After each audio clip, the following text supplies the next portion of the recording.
It's gonna be a big one, dude. Guys, welcome to episode 99. That's right, 99, episode 99 of the Drag Driver Pete Show presented by Summit Racing. Y'all, we've got this is a huge show. I'm gonna talk fast because we have Arkansas legislators tried to vote on a bill to limit motorsport facilities to 75 decibels in the state of Arkansas. I think these guys are idiots. We're going to announce the location of the 2025 Circuit Racer Party. I'm excited about that. Caroline from Youth Services of Tulsa is going to be on to talk about what they do for the community and why they are our charity of choice for this year. And the man himself, no floppy tire. Devin Vandrhoof is on tonight to talk about Sick Week, Lights Out 16, and I really want to talk about some radial tire stuff in comparison to slick tire stuff and why Florida is the place to go when they are doing that in the winter. So, Mr. Eric White, will you hit that intro video and let's do this? Yep, let's do it.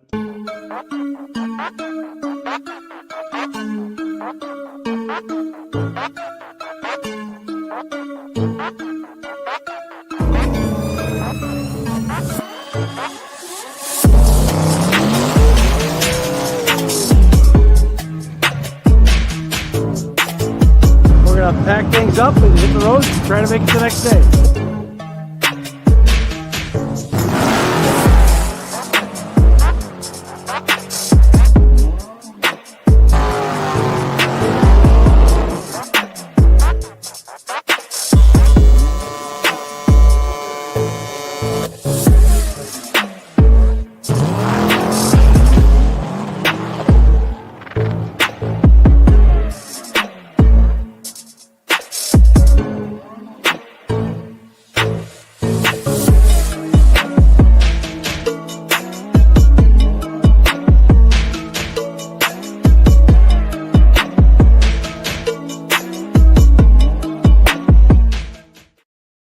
All right, guys. Well, again, welcome to episode 99 of the Drag Driver Pete Show presented by Summit Racing. My name is Mike Narks. I am the host of the Drag Driver Pete Show and news.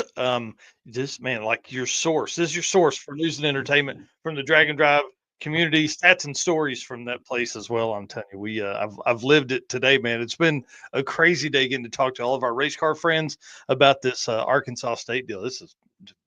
They're wild. Mr. Eric White, back in the studio. My co-host, my right-hand man. Introduce yourself. Tell them what's been up, man. I am Eric White, co-host of both the news and the show. Right-hand man, like Mike mentioned, anything drag, drive, repeat related or the circuit related. I've got my hands in all of that, plus other events. So, help out with artwork for a few other events.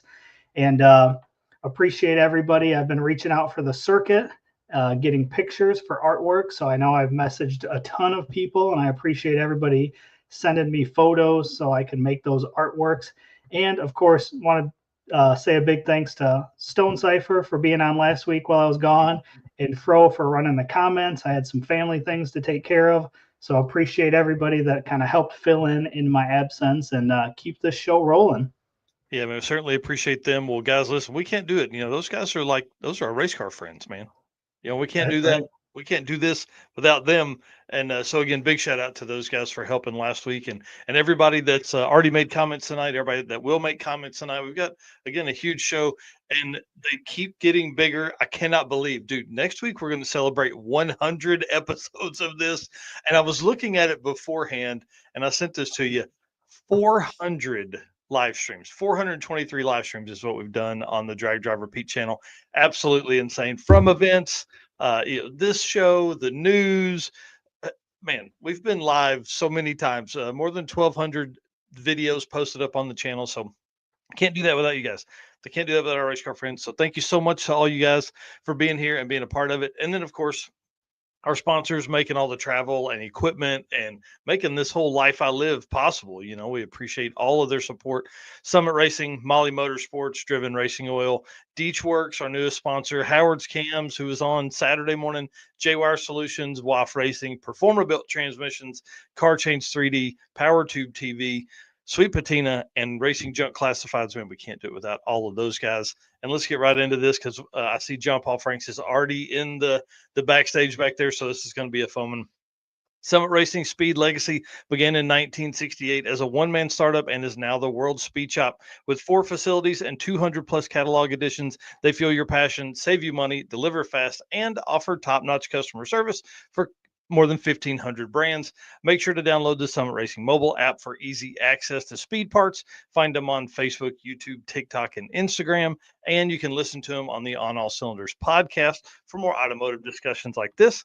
From humble origins to the social media lane, Summit Racing stands by your need for speed. And when you're over there shopping on summitracing.com for your parts, go ahead and grab you one of those drag, drive, repeat Summit hoodies or t-shirts or the big brim hat, because you know you're going to have that kind of stuff. You're going to need the big brim hat as we get into the summer months here.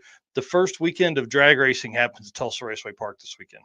Oh boy. Gonna be crazy. How long till you guys open your tracks up there? Probably another, I'd say a month or two still. Wow, man. I'm sad for you, buddy. I'm sad for Yeah. you. We're doing chassis certs and a test and tune this Saturday, so it's gonna be kind of awesome. You see, I got my new hoodie on. Should I tell them about how I almost had to burn it today? Yes, definitely tell them. So got my race car friend's hoodie. Just got it. Worn it once so far, and getting ready to put it on to start the show. Literally 5 minutes before the show, and I sent Mike a picture. And while it was in my closet, some big ass spider decided it was going to make a home on my hoodie and made a whole ass web on the front of the hoodie and was just chilling on there. So thought I was going to have to burn it for a second. Luckily, I was able to evacuate him, and hoodie's still safe. That's awesome. That's awesome. Well, let's talk about the circuit because, like I said earlier, we're going to announce the location of the racer party. For folks that don't know, the circuit is it's my baby. It really is. I love this. It's an opportunity. It's a weekend event, weekend drag and drive for people to kind of get together, and we take a completely different approach. I love food and fun, and so we do a lot of that, right? So last year we did go-karts. This year we're bowling. I got kind of inspired by Sick Week's party, where they kind of had the block party. So that was a ton of fun. So I wanted somewhere we could all go and kind of end up in the same spot. So Broken Arrow Lanes is they're gonna host us, and I don't know if I've talked to anybody that's as excited than they are about us coming. I told her 300. She said, "Bring it on." We can't wait to see that many people in here. They do a ton of tournaments and stuff, so they're used to big crowds and all that. And the parking lot's big, so that's another big win there. And we were talking about games because obviously go karts last year was a big hit, and that made it easy race, ram into each other, all that kind of stuff. I'm thinking like maybe what about like a you versus you in bowling? Because I know how to bowl and get points. I just bowl, and those are the points I get. So I want to see who can have the smallest spread in points. So it's gonna be awesome to see, all of that, and then all the arcade games. They just doubled their arcade size. Like it's gonna be crazy. We're gonna have a blast. Are we going to have the whole place to ourselves? Oh yeah. That's how we're gonna do that racer party as long as we can, because it's so much easier than having to fight some regular public. So it's ours Saturday night from 6 to 10, and then literally we'll go right over from there to back to Tulsa Raceway Park for the midnight drags. So it's gonna be pretty crazy, man. Awesome. I do love bowling, so that should be a good time. Yeah, perfect. All right. I don't know anything about, I can't score that, but I'm definitely going to try. So who gets the closest 2 games in a row? All right, man. Lead us into Driven. All right, Driven Racing Oil is the performance engine oil that can do it all. GP1 is the ultimate oil for any race or performance application, whether launching hard at the drag strip, enduring the extreme heat of off-road and circle track, or pushing limits in top field drag boats and demo derbies. Winning racers choose GP1.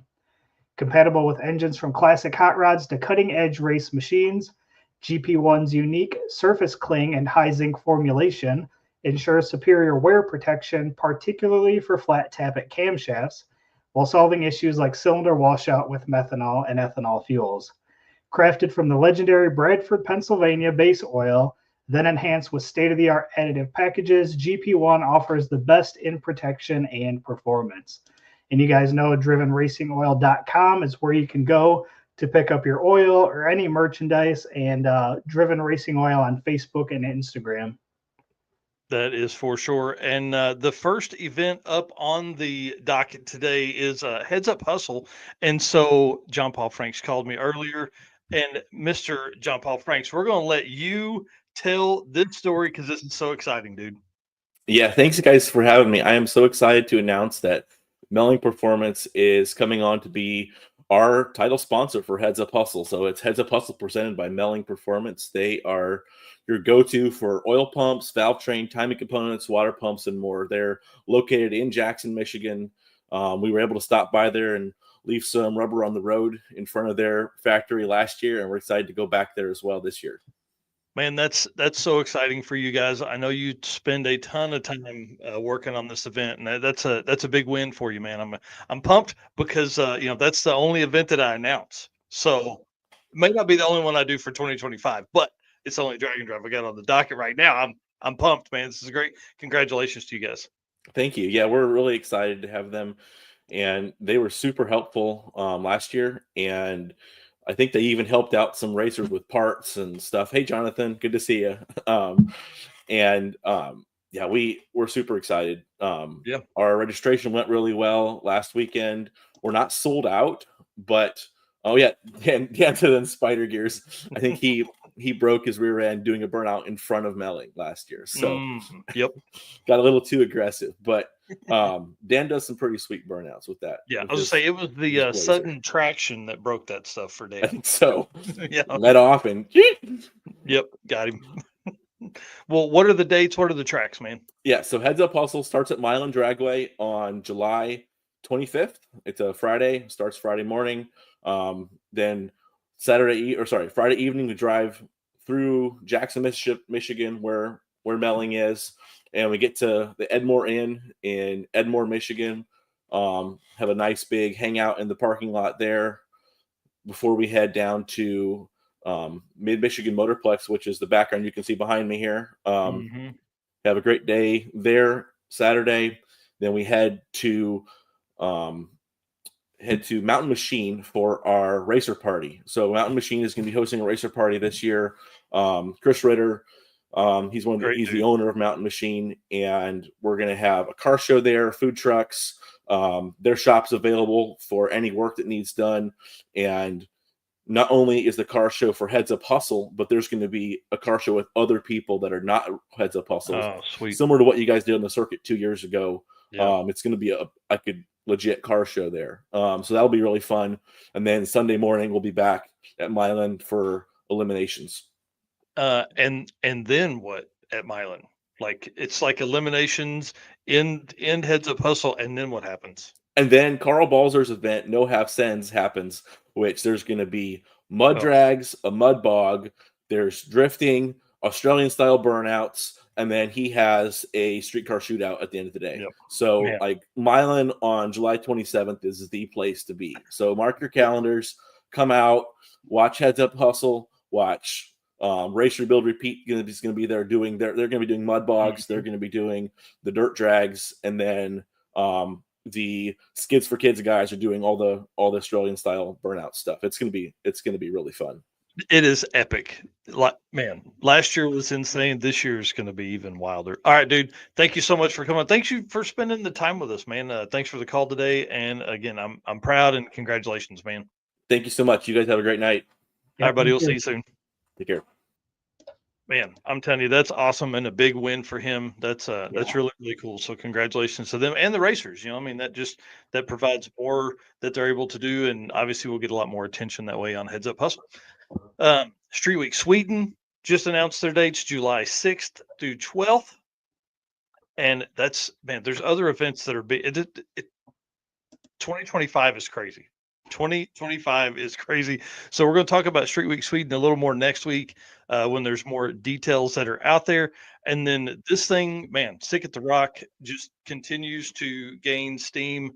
They're now incorporating a drag and drive element for the event, 225 car limit, and they're paying out to 32 different categories. This is what's kind of neat. So it's a single class, But within it, there are, I mean, well, there's 32 different categories: quickest small block, quickest big block, quickest NA small block, quickest NA big block, quickest turbo, quickest nitrous.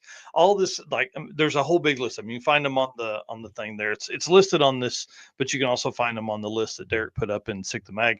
I think that's pretty neat. It kind of follows their same pattern as their one-off events, and it's a weekend deal. So it's either a Friday, Saturday, or Saturday, Sunday, whatever that weekend is. I think it's a Friday, Saturday on that one. And so Derek said they hadn't worked out the mileage that they'll drive, but all of it's going to be based like a regular drag and drive for this class, you know.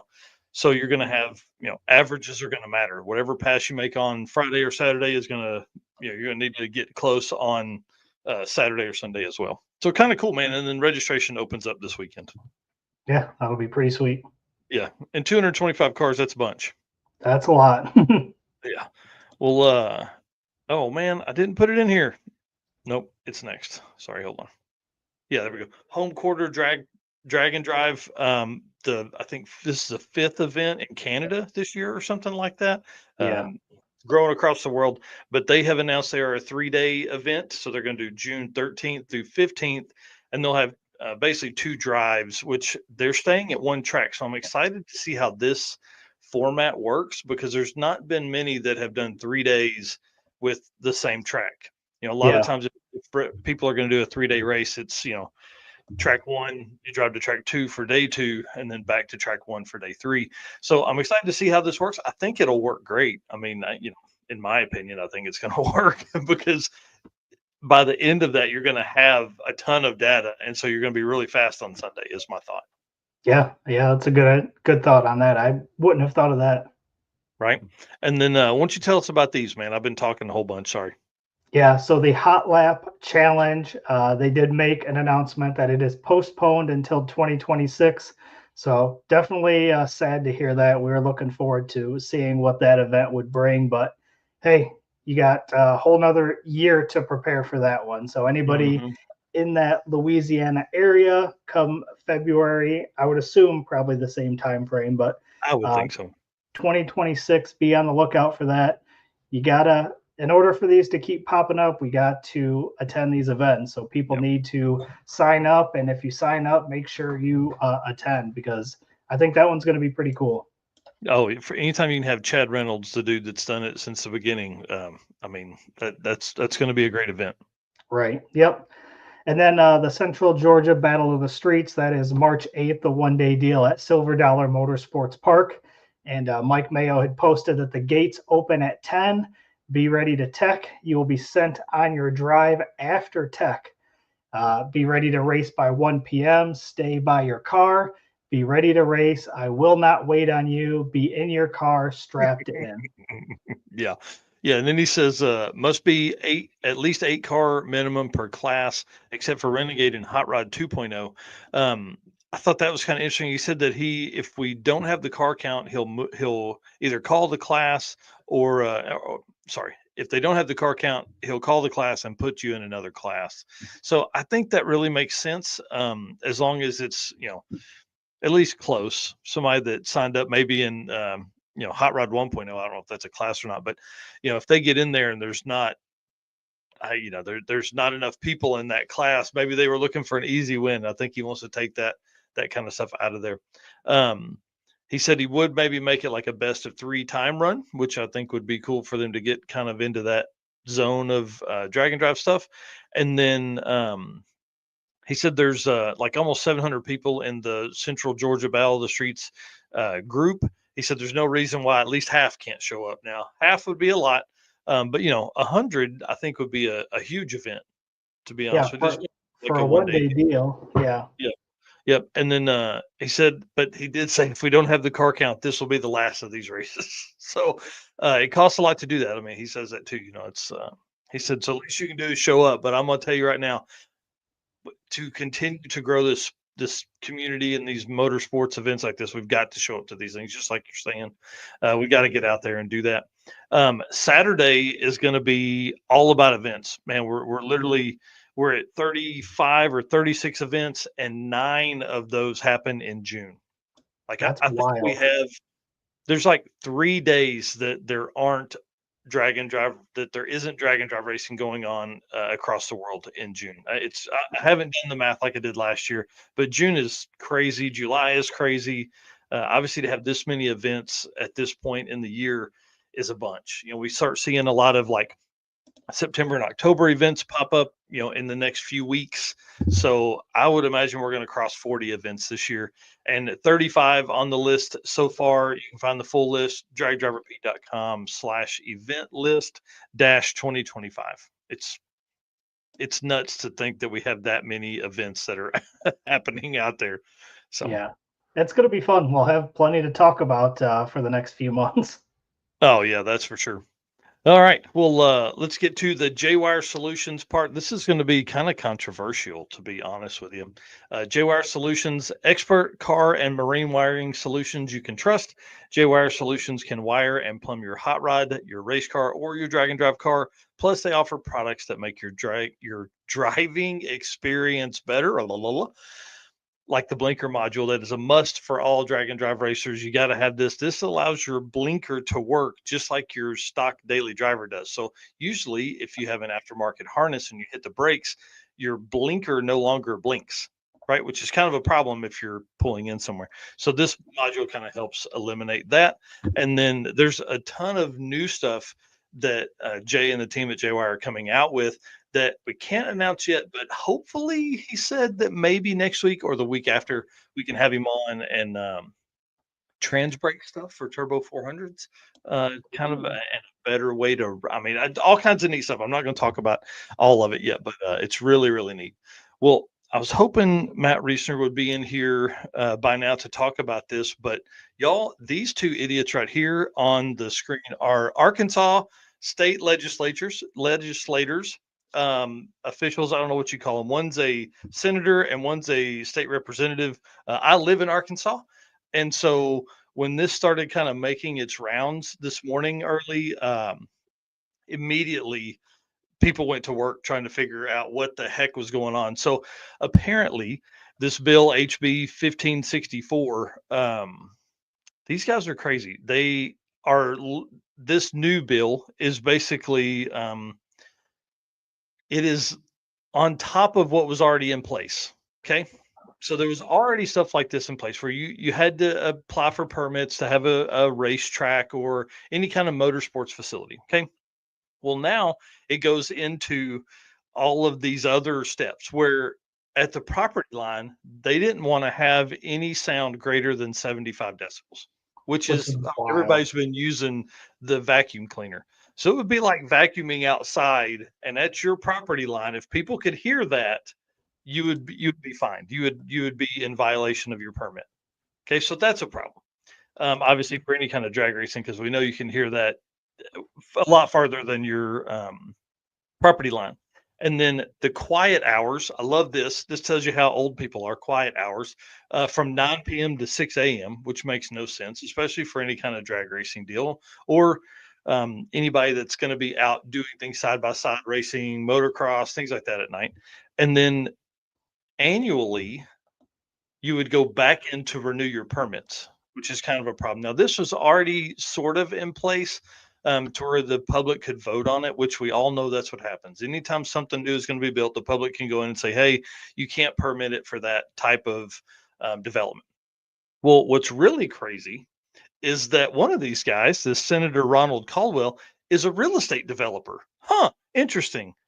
Wanting to get rid of motorsports areas. Well, the story we heard is that one of these guys or one of their good friends for a long time has fought with a local or with their local off-road park. It's the Ridge Off-Road Park or something like that. And the side-by-sides driving at night. That was kind of what caused all of this to kind of get in the works.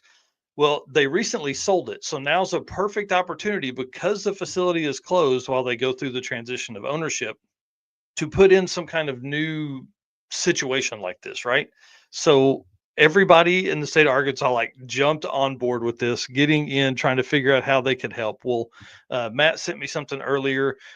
He obviously is part of the SEMA program, like young developers or young builders or something like that from a few years ago. And so he is highly involved in the SEMA community. And so he jumped on, talked to them. They sent out a letter to the state. And then from there, they had like 1,300 people submit from the state of Arkansas, saying that this doesn't work. Please don't do this, whatever. Wow. So 1,300 people, it had 300 in an hour of putting the link up. Absolutely Man. crazy. So big shout out to the folks in Arkansas trying to put this out. Tom Tashner, Lucky 8 Performance, sent me a link earlier. Alex Taylor was talking about it on her channel on Instagram. The SEMA Action Network had a video out already. And one thing that Matt did say is that he's very surprised how fast that SEMA got involved in this.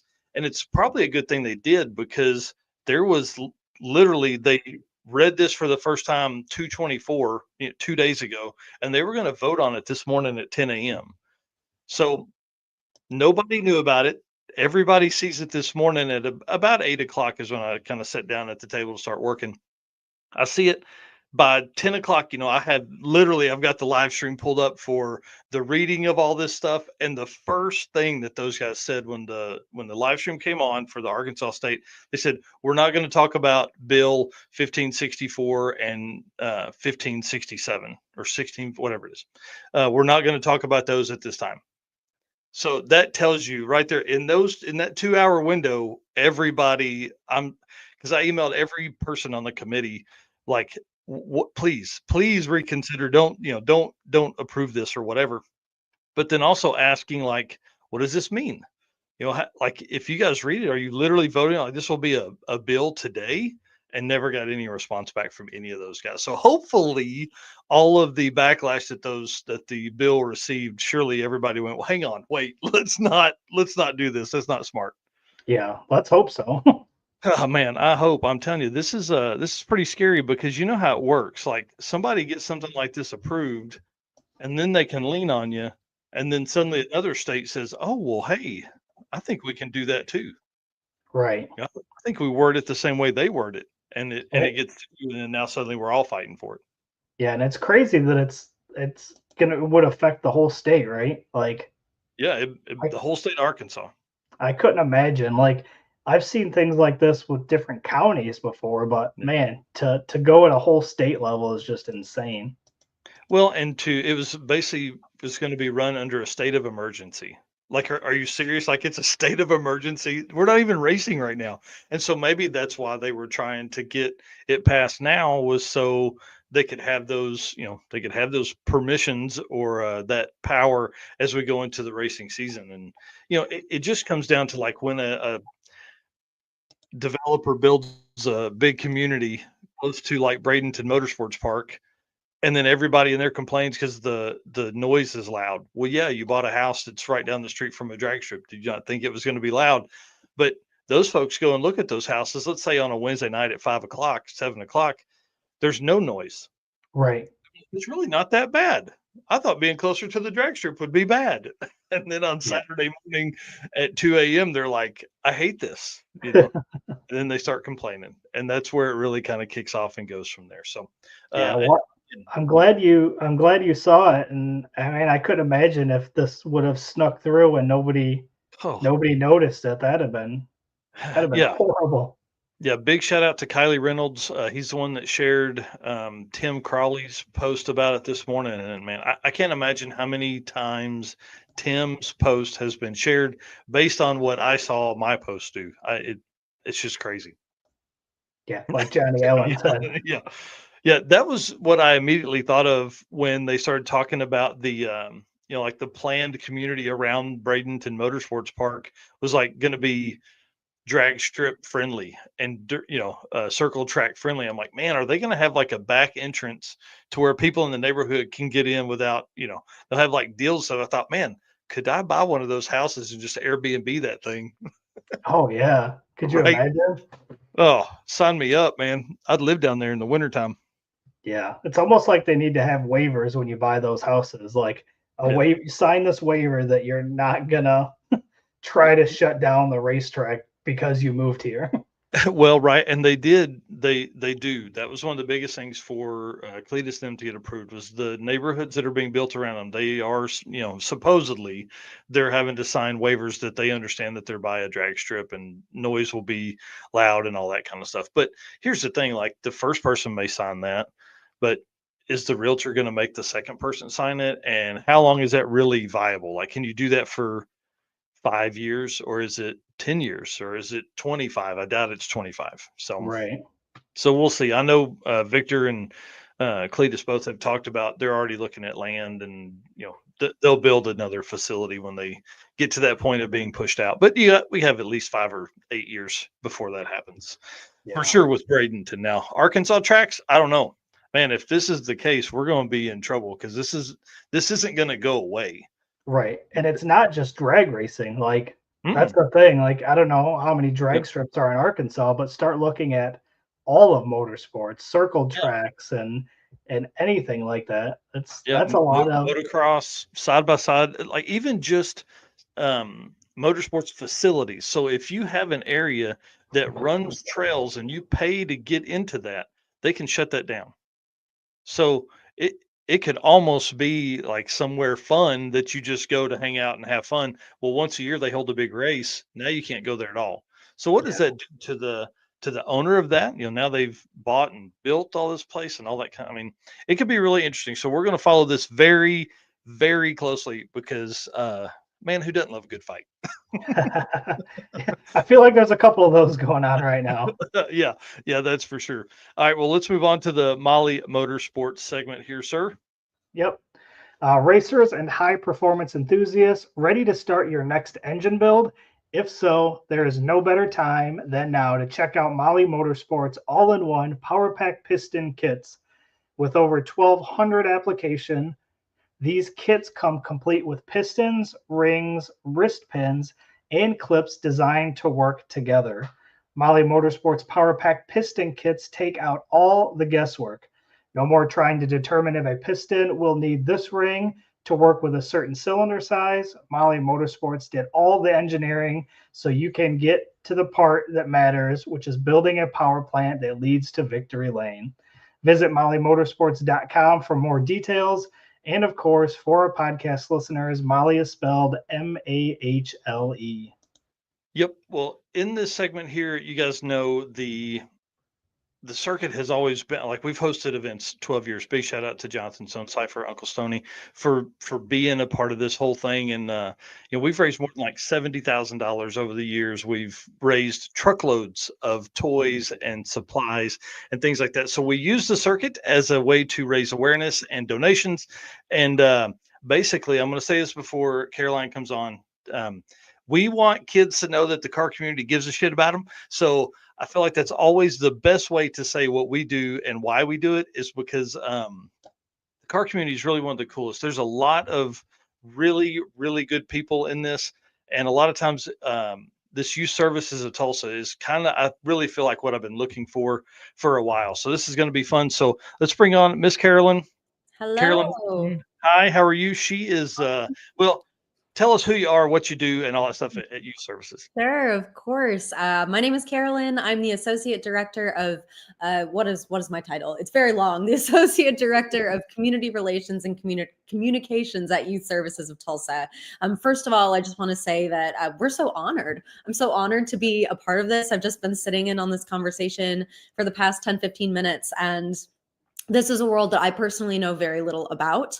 I grew up, my dad was a big Formula One fan all the way back from the 70s. So I grew up watching racing of that kind and at that, in those international crazy tracks and spaces. Mhm. So it's really cool to know that, something exists here too. It's just never been on my radar. And I can also say that I am so excited for some of the YST kiddos to get involved, to come and see what, we serve young people ages 12 to 24 with a variety of different programs and services. And I can already tell you that the kiddos in our emergency adolescent shelter, ages 12 to 17, this will be amazing for them. This will be unlike anything they will have ever seen. And I love bringing them to those kinds of experiences.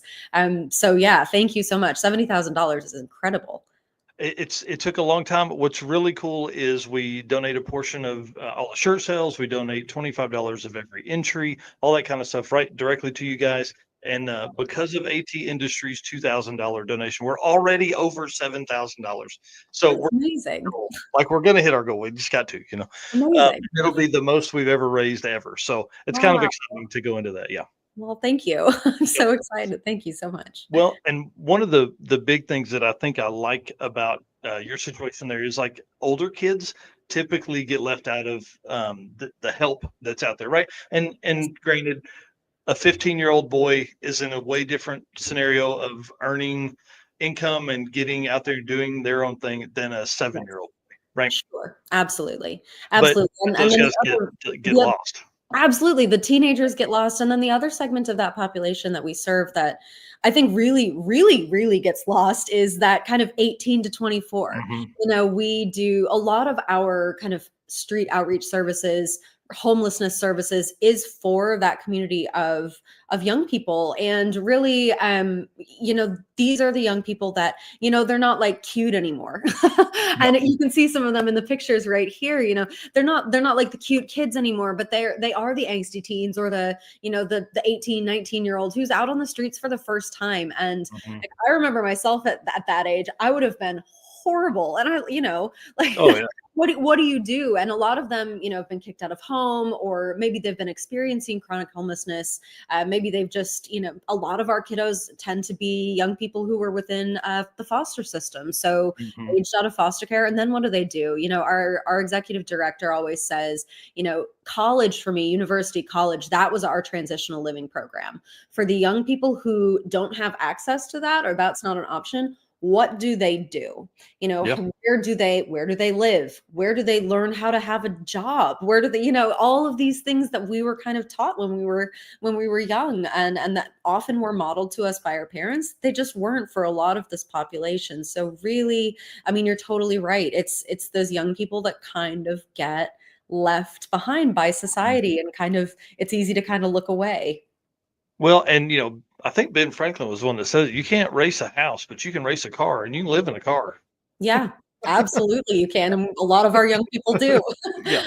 So I think that's where this is going to be fun, right? Obviously, the people within the car community, especially that are going to be doing this, we are a fun-loving bunch. We're going to have a blast. But Awesome. when you start bringing in young adults to car stuff that they've never really been involved with, the circuit, the drag and drive community is so open that those young people will, I hate to say kids, those young people will walk over and they'll be talking to those and they'll say, what do you do? Or, oh yeah, I work here, I work there, whatever. And everybody here has regular jobs, right? Everybody that does this has regular jobs. And I'm hoping that will kind of like motivate them. Hey, this guy's got a cool car and he has just a regular job. Right. Absolutely. And I think the other side of it for me too is, even just the mechanical side of things, Mhm. knowing that that's an option, that there are people out there who have, are working on their own cars, building their own cars. That's a skill set that somebody can acquire. When I say some of these young people are, of course they're highly intelligent. We've got fantastic artists, fantastic, amazing, intelligent individuals that just haven't had the opportunity to express it. And maybe it's not, maybe they don't ace the English paper, but they might be able to build a car engine, no problem. And so having that introduction to that world, we do a lot of programming with employment and education, and really just the nuts and bolts of this program are just trying to introduce young people to, what's out there that isn't just like the traditional job, the traditional career, and being able to see that, not only racing cars, but working on them, building them, being in this community, being in a community that is incredibly supportive and giving and generous is, I'm very, very excited and interested to see kind of the spark that lights in some of our young people. Yeah. Well, and I think that's probably exactly what's going to happen. Like if you ever needed motivation to make money or figure out something on your own, just get into cars because parts are expensive. And if you can't pay for people to build your stuff, you've got to figure it out on your own. And, a lot of times it's going to be awesome 10 years from now when we're all still doing this. And the guys come up and the guys and girls come up and they're like, we came to the circuit that Yes. weekend that you guys were here, and it motivated us to do that. And then also we haven't talked about this, but there's a high school in Pittsburgh, Kansas that's bringing their race car. Oh, So who cool. knows where this could go? Like you could end up with the motivation for a local high school teacher to now they're building a car to compete against this other high school. Oh, And sure. it suddenly gets kids involved. Hey, I've got to do better in English so I Mhm. can go to auto shop and build this car. Absolutely. Absolutely. And just creating that well-rounded experience of, Yeah. you're totally right. Motivation and just realizing what is accessible.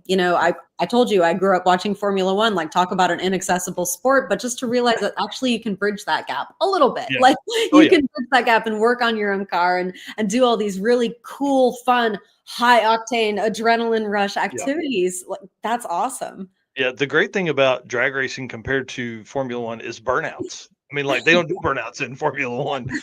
Try not to, anyways. Well, walk us through kind of what you guys do, and then a little bit of history, kind of like from here back. Sure, sure. So where we are right now, I will preface this all by saying that Youth Services of Tulsa, I mentioned we serve young people in all of Tulsa County, ages 12 to 24. Now, anybody who kind of knows Tulsa County knows we're sort of like long and skinny, but what that means for us is like, of course, we have downtown Tulsa, we've got our kind of very, very populated area, but then we've got a lot of rural pockets as well. We've got, Owasso, Broken Arrow, Bixby, and within that, there's really a wide range of experiences and a wide range of needs. So where YST stands right now is we've got about 20 different programs under 4 main umbrellas. I know I mentioned runaway and homelessness services.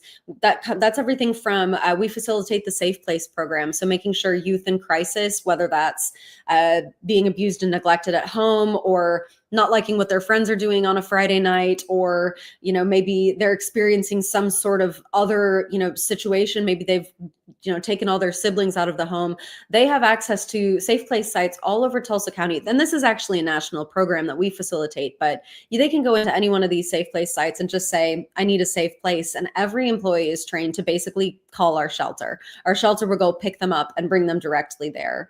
Our That's emergency adolescent shelter serves teenagers. Like I mentioned before, often these are teenagers who might be in between placement and foster care systems. So as we know, kind of the foster families are hard to come by. And especially for those teenagers are hard. And that's why Youth Services was founded, really, is because we know being a teenager is hard. Raising a teenager is hard. It is just, there's a lot happening in a teenager's life that's causing strife, whether that's biological, social, figuring yourself out, experimenting, trouble in school. There's just a myriad of experiences and issues and little things that you're trying to figure out. You're trying to figure out who you are.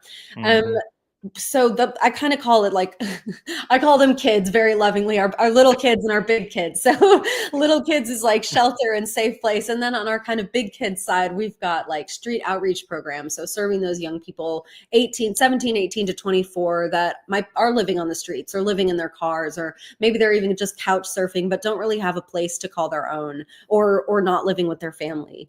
And we also have a very large housing program. So really working to kind of mitigate, again, that kind of transitional living that maybe, you and I were lucky enough to either have, we went to college or we had supportive families. A lot of our young people don't. So really trying to figure out how to get them an apartment that, just puts a roof over their head. But then we also provide them with case management services. We don't just put a young person in housing and say, okay, here you go, bye. Our case managers check on them, sometimes daily, if that's necessary. At least weekly, just checking in face to face and helping them kind of figure out how to live, how to solve problems, how to be in an apartment. Often our young people weren't taught how to clean. We've literally had like cleaning classes, like how do you get this stain out of this couch, or how do you sweep this stuff up off the floor? And it's just these little things that we've taken for granted. Along with that too is our employment and education. So helping young people figure out, do you want to go back to school? If you do, what does that look like for you? How do you get a job, maintain a job, do an interview, write a resume?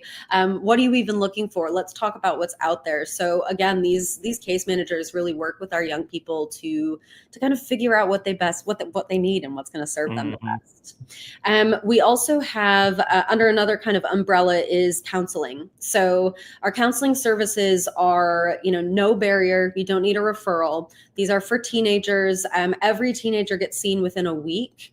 We know that when something happens in a teenager's life, it's pretty immediate and it needs an immediate fix. So we really work to kind of get them seen, get them the help and support that they need right away.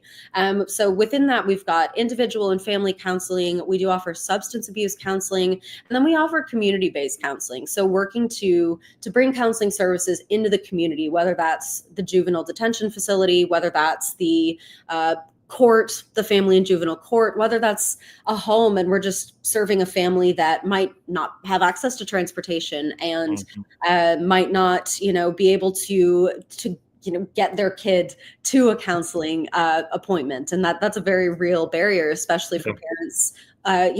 We all have felt the crunch of things getting more expensive. Some of our parents work 2-3 jobs and just aren't home. So how can we provide their child and their young person with services and support when that's not something that they can, deliver them to? So, and we've got youth development. So this is like anything from health education, support services, leadership groups, our youth coffee house, which was one of our original programs at YST, which is basically a safe, sober space for middle schoolers and high schoolers on Saturday evenings. I remember when I was growing up, the youth services was there when I was growing up, but when I was growing up, what did we do? We went to the movie theater, or we went to the mall, and there's just so much opportunity for trouble that you don't even necessarily want to get into. It's just there. And when you're a teenager, you kind of just go with the flow, right? Because that's what your friends are doing. So it's like coffee house is there to kind of provide that space that is safe, but it's a space for them. I fully understand. I do not know what 14 and 15-year-olds want to do on a Saturday night anymore. I get it. I've been there, but I can't remember. And it's probably way different now. So we have young members of our staff that work with them and ask them and plan it with them. And, what do you guys want to do? So it's everything from, slam poetry to arts and crafts to a D&D group night that they do. So it's just awesome. And it's cool. Young people actually put their phones away and talk to each other, which is a pretty cool thing to see. It makes us really happy. As a father of a 15-year-old daughter, that would be awesome to see that happen. Right. They actually interact with each other. It's great. Yeah.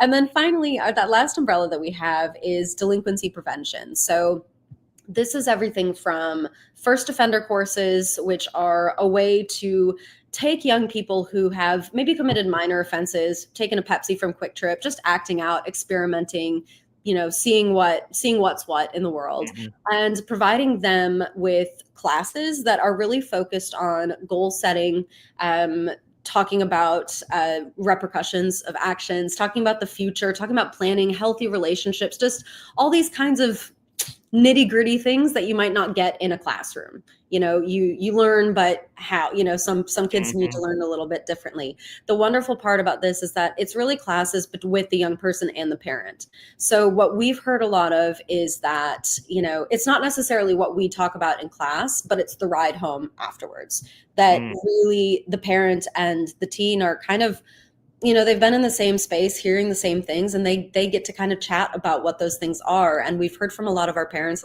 this is really it.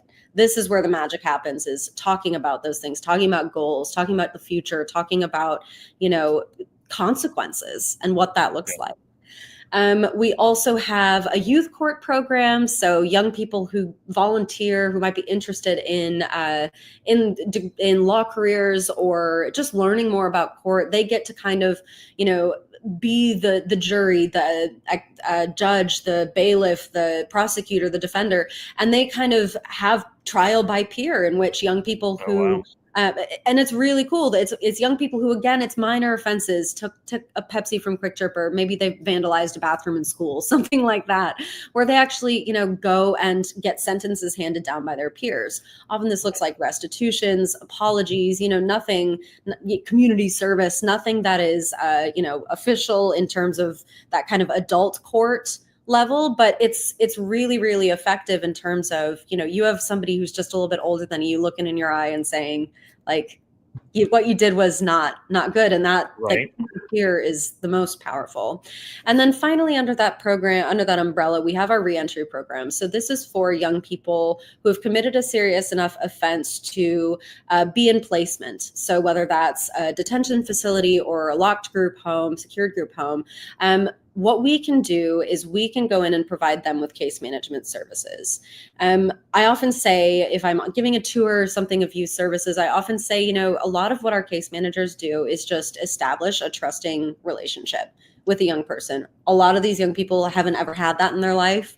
Adults are something that they don't trust, and they are often really wary of. And I get it. A lot of them haven't had great experiences, whether that's with the system or, if they have a bad life at home.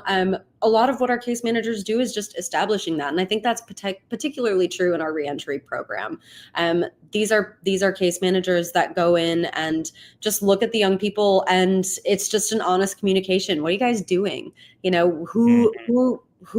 Why did you do it? Like, what was the point? What were you hoping to get out of? And then when you get out, which will happen, how are you not going to reoffend? Yeah. How are you not going to get back into those cycles and in those circles that that will just make this a lifetime for you? You have such a future ahead of you. Let's talk about that. Let's talk about how we're going to get you there. So that's kind of where we stand now. We've got a lot going on. Everything. we do a lot. And kind of moving back from there, we were founded in 1969 with about 8 volunteer staff members. And really, it was just a group of therapists who really saw a need for counseling for teens. Like I said before, it's, being a teenager is really hard. And I think these counselors really recognized that and saw a gap for teens in these services. Teenagers are going through so much. They really need people who are specifically focused on them and their experience. So we work to provide that. We also started with our youth coffee house, again, just seeing that need for a safe, sober space, and working a lot with the juvenile justice kind of sector of our world. These are, again, really, really underserved teens that just need help and just need support. And so we started with, 8 staff members, and we're up to over 100. We started with 3 different small little programs, and we're now sitting at about 20. So what we try to do as an agency is look around and listen to our youth and say, what are we missing? How can we support you? What's going on in your lives that we aren't noticing? Which is kind of how we added and will continue to add our programs, is talking to our clients, talking to our kids, talking to our nieces and nephews, and talking in schools and saying, what are we missing? And what can we do about it? And then stepping in where we can and when we're able. Yeah. Well, and one thing we've done for a long time, for like 8 of the years that we've done charitable work like this, we worked with the Northwest Arkansas Children's Shelter, and they were mainly focused, boys over 13 or 14 couldn't go if they were looking for a foster home, because it's kind of that same middle ground, right? Yeah. And that's where I think this is going to be great, because those 14-year-old boys, I've been a 14-year-old boy before, their brains are like, cars are cool, and so then I think we can take, and I don't know, man. I just really hope that we can help some kids not make bad decisions anymore and end up at the racetrack more and be around cool people and make good contacts. And the great thing about car people is that literally, I have 17-year-old friends. I have 87-year-old friends that are all my race car friends. Everybody knows everybody, and we're all going in one direction. So that's what I think, that's what's great about the car community. And then Rodney Reeves here asked, can folks donate to provide food for the kids when they're at the track? Yes, we'll have food vouchers that I'll send over to you guys. And track food is kind of like this whole thing, right? Chicken tenders, hamburgers, hot dogs, all that kind of stuff. It's kind of it's a whole experience. Perfect. So we'll send over some vouchers for you guys too. But that opened up the conversation of needs, right? Because one thing that we always talked about with the children's shelter was like a lot of times those people leave wherever they're at with the clothes on their back. That's a problem, right? So as you get somewhere, and now you've got to have clothes to change into the next day, or you can wear the same clothes for 3 days. That's fine, but after that, you probably want something different. So kind of give us a rundown of where people can donate and where they can see this. This was a picture I pulled obviously from Facebook, but where can they find this constantly updating list? Yeah, sure. So I can start with that. We work really hard to make sure our website is updated with kind of our current needs for all of our programs.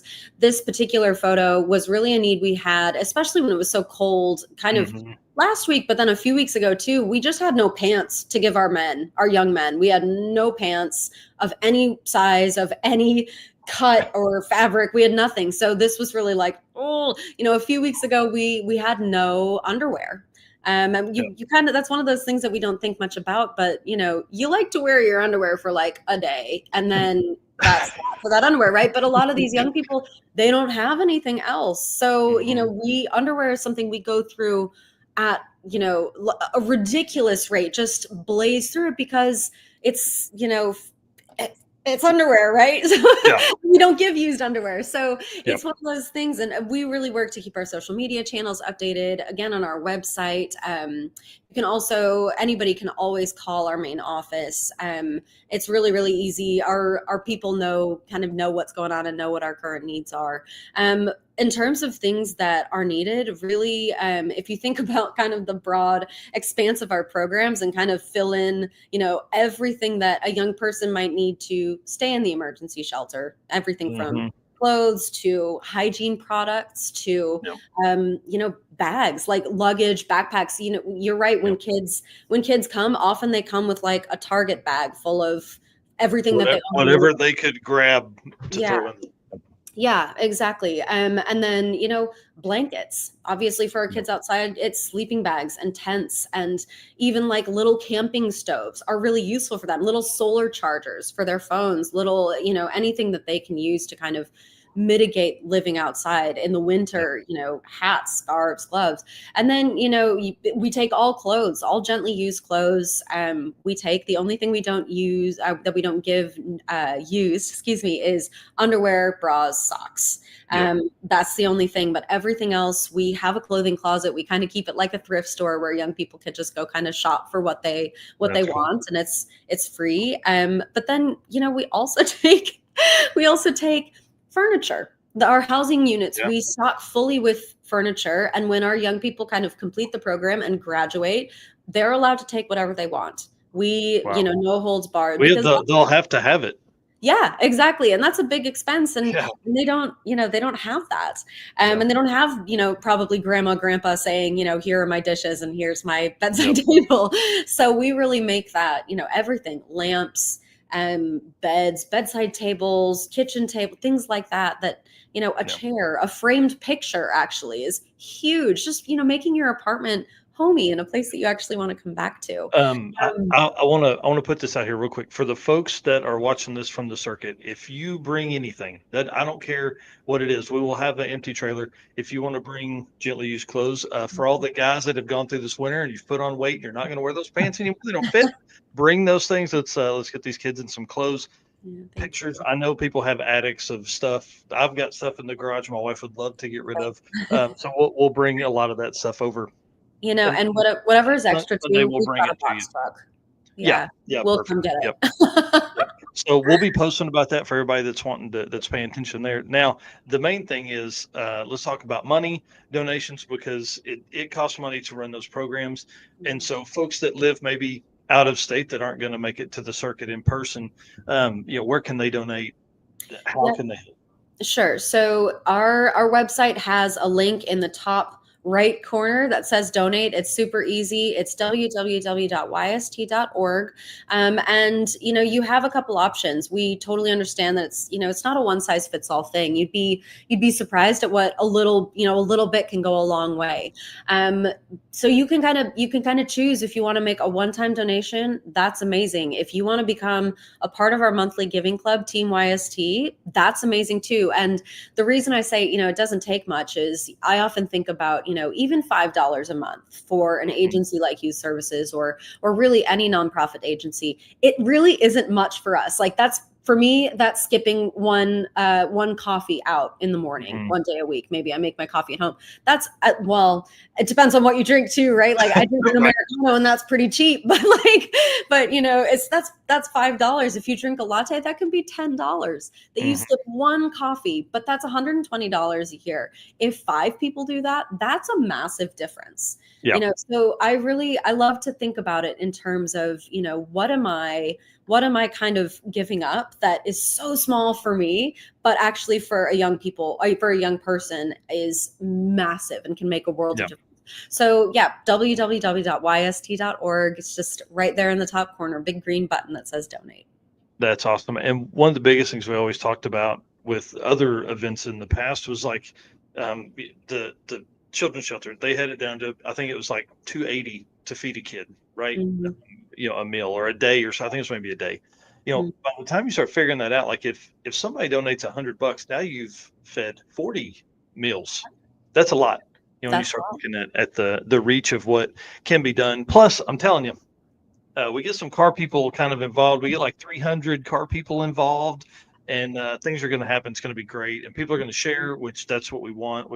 This is one of the biggest things is raising awareness for you guys, trying to broaden the reach for children's services and YST, Youth Services of Tulsa. Man, it's been around a long time. So thank you so much for coming on tonight. I really feel like this is going to be a long relationship. You guys are awesome. You guys, it's been a lot of fun to watch since we kind of started this whole conversation back in October or whatever.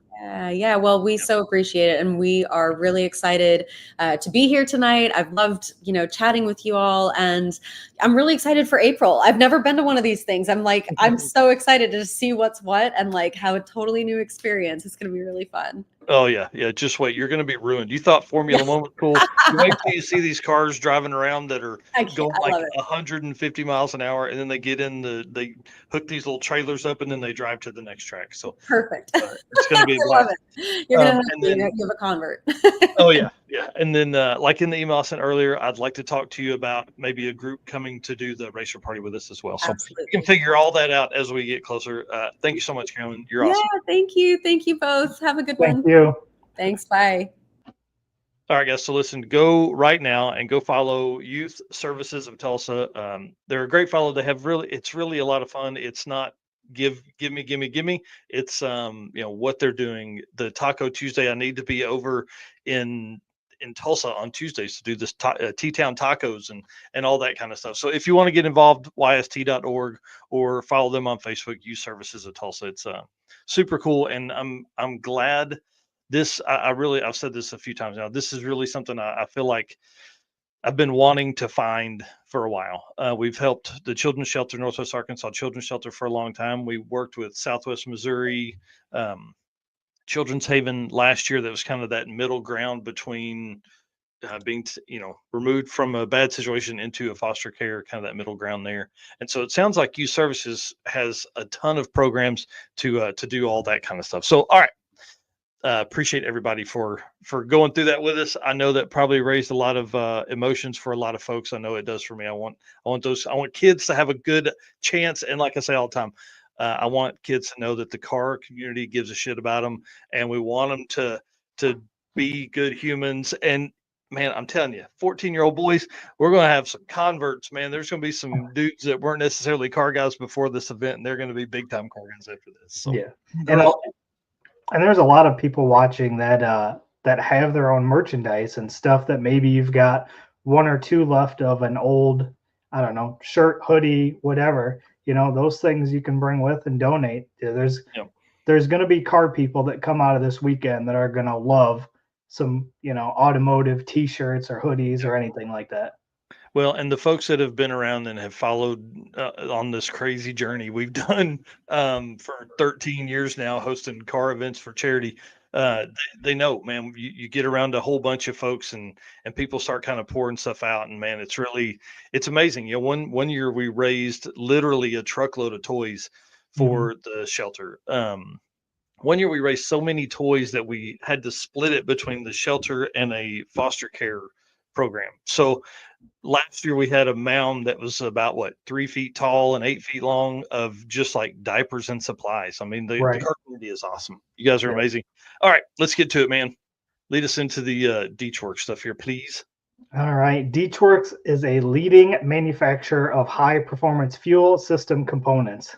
The DW product line includes fuel injectors, fuel pumps, pump modules, fuel rails, regulators, filters, lines and fittings, and surge tanks, all engineered to support power levels ranging from 400 to 2,200 horsepower.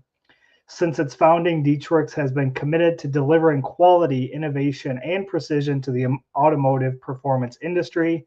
Every DW product is built to maximize reliability and efficiency, ensuring optimal fueling solutions for racers, tuners, and performance enthusiasts worldwide. With a focus on engineering, excellence, and industry-leading customer support, Deechworks continues to drive the future of high-performance fueling. So you guys know we got our own code with Deechworks, so you get 10% off using code DDR10. Oh yeah, sorry, I was typing stuff there. No, you're good. Well, dude, when we were on the phone with Krista a couple weeks ago from Deechworks, and she said that they were going to make an announcement in a few weeks, and then told us who was hired as director of sales for Deechworks. I'm like, this dude is so smart. Mark Campbell, if you guys don't know, is one of the top level 850 class racers in the SN95 Mustang here, Turbo LS setup. Met him on Drag Week 2022, and this car just gets down. First 2 days were 850s with one and done. That was really like when I was like, okay, this is very, very serious stuff right here. Right. So after that had a turbo. I think he had a turbo seal go out and still turned in an 855. I think what I put in the notes here. Yeah, 8553. Okay, so he's still in the running, and then an 858. So even with hurt turbos, he still ended up doing it. End up staying up 24 hours fixing the car one night. I mean, like, just true nitty gritty drag and drive guy, and worked at Comp Cams for a long time, so knows a lot of the same people we know within the Edelbrock group, and it's just one of the smartest dudes that's out there. And so now he is the director of sales over at Deechworks. This is going to be great for the drag and drive community because that dude knows how to create an entire system that works, right? And that's the whole purpose behind all the sponsors that come on here, is to help teach, right? We don't want to just keep using parts because somebody else used that same part. That may not even be what you want, what you need, Right. And so we're going to have him on. He's going to be on March 12th. I'm pumped. We're going to give him an hour, and that dude, he's going to fill our brain with knowledge. So I'm really excited for him to be on, and obviously be working with the Deechworks team. So it's going to be really cool. Yeah, I'm excited. I feel like he'll have a lot of information, and I'll be able to learn quite a bit, especially, Turbo LS Mustang. He's going to probably give me a lot of information that I'm going to need for building my own car. Super That's excited. for sure. All right, man, let's do this. Let's keep rolling here. If you want to lead us into race car friends and stuff. Yep. Again, thanks everybody that's tuned in so far. Tons of comments.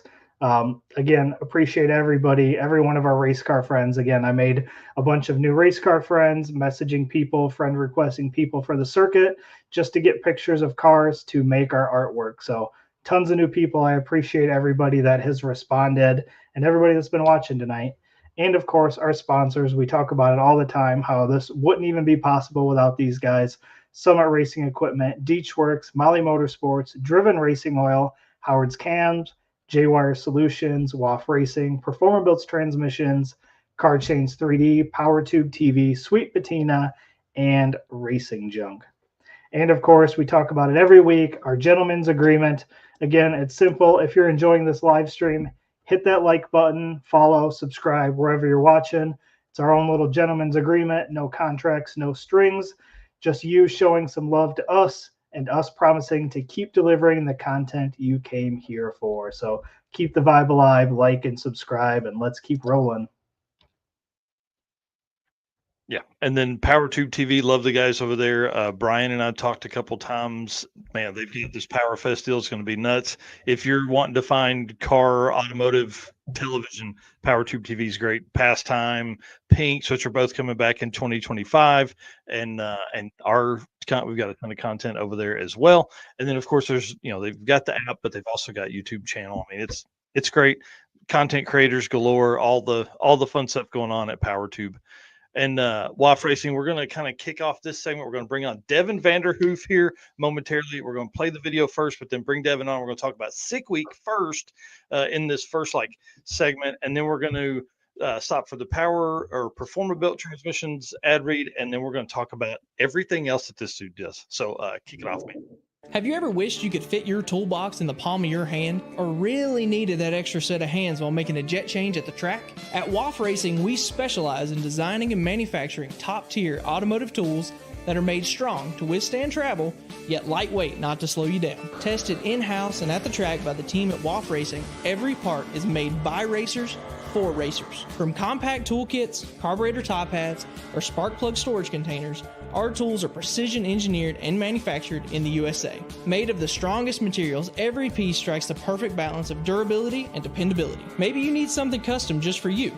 We do that too. You need WAF Racing in the passenger seat for your next drag racing event. Head over to wafracing.com today to take your racing experience to the next level. WAF Racing. Design, build, race. Yeah, buddy. Love Chris and the team over there. See folks here making comments. All right, let's bring in Mr. Devin Vandrhoof, who's in the shop tonight. Is that right? Yeah, this is where I live. Yeah, I don't ever really get to leave here. So yeah, no, I'm in the shop. Yeah. I'm here for 3 hours.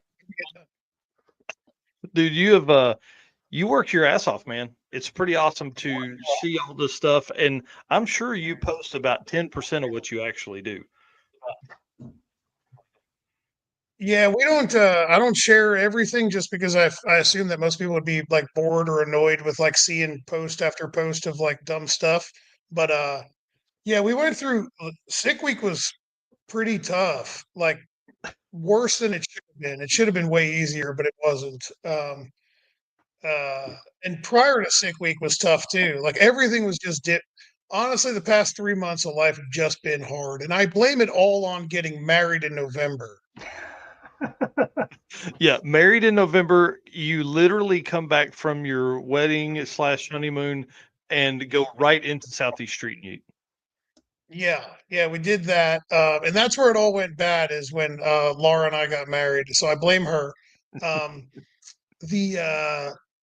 We did that. Then we thrashed, put the car together, went to PRI. I had to make sure the car drove into PRI. Like there's no way I was just going to push it everywhere. And got out of PRI, tested one time before we were off to once or twice, I think. No, just once. Yeah. Before we went to the week early to Sick Week, tried to test in Orlando. Rain got us down there. Then we left, came back home, changed some stuff, and then went back down to Sick Week. And then we got hit with more rain, and then we broke a transmission like you just showed. Mm-hmm. What else did we break?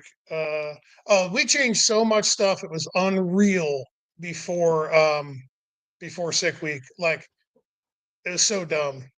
I don't know, whatever, but it's fun, I guess. Yeah, that was one of our questions. Was what all did you update on the car before Sick Week? So last year we pulled the car apart and we put a traditional style 4-link in it, and put double frame rail. Like we added double frame rails to the car, and moved the engine back. The engine used to be sitting further forward than factory, so we just moved it back to like an inch below behind factory location. So which is most people are like, well, why didn't you move the engine back a long time ago? I don't know. So there we have it.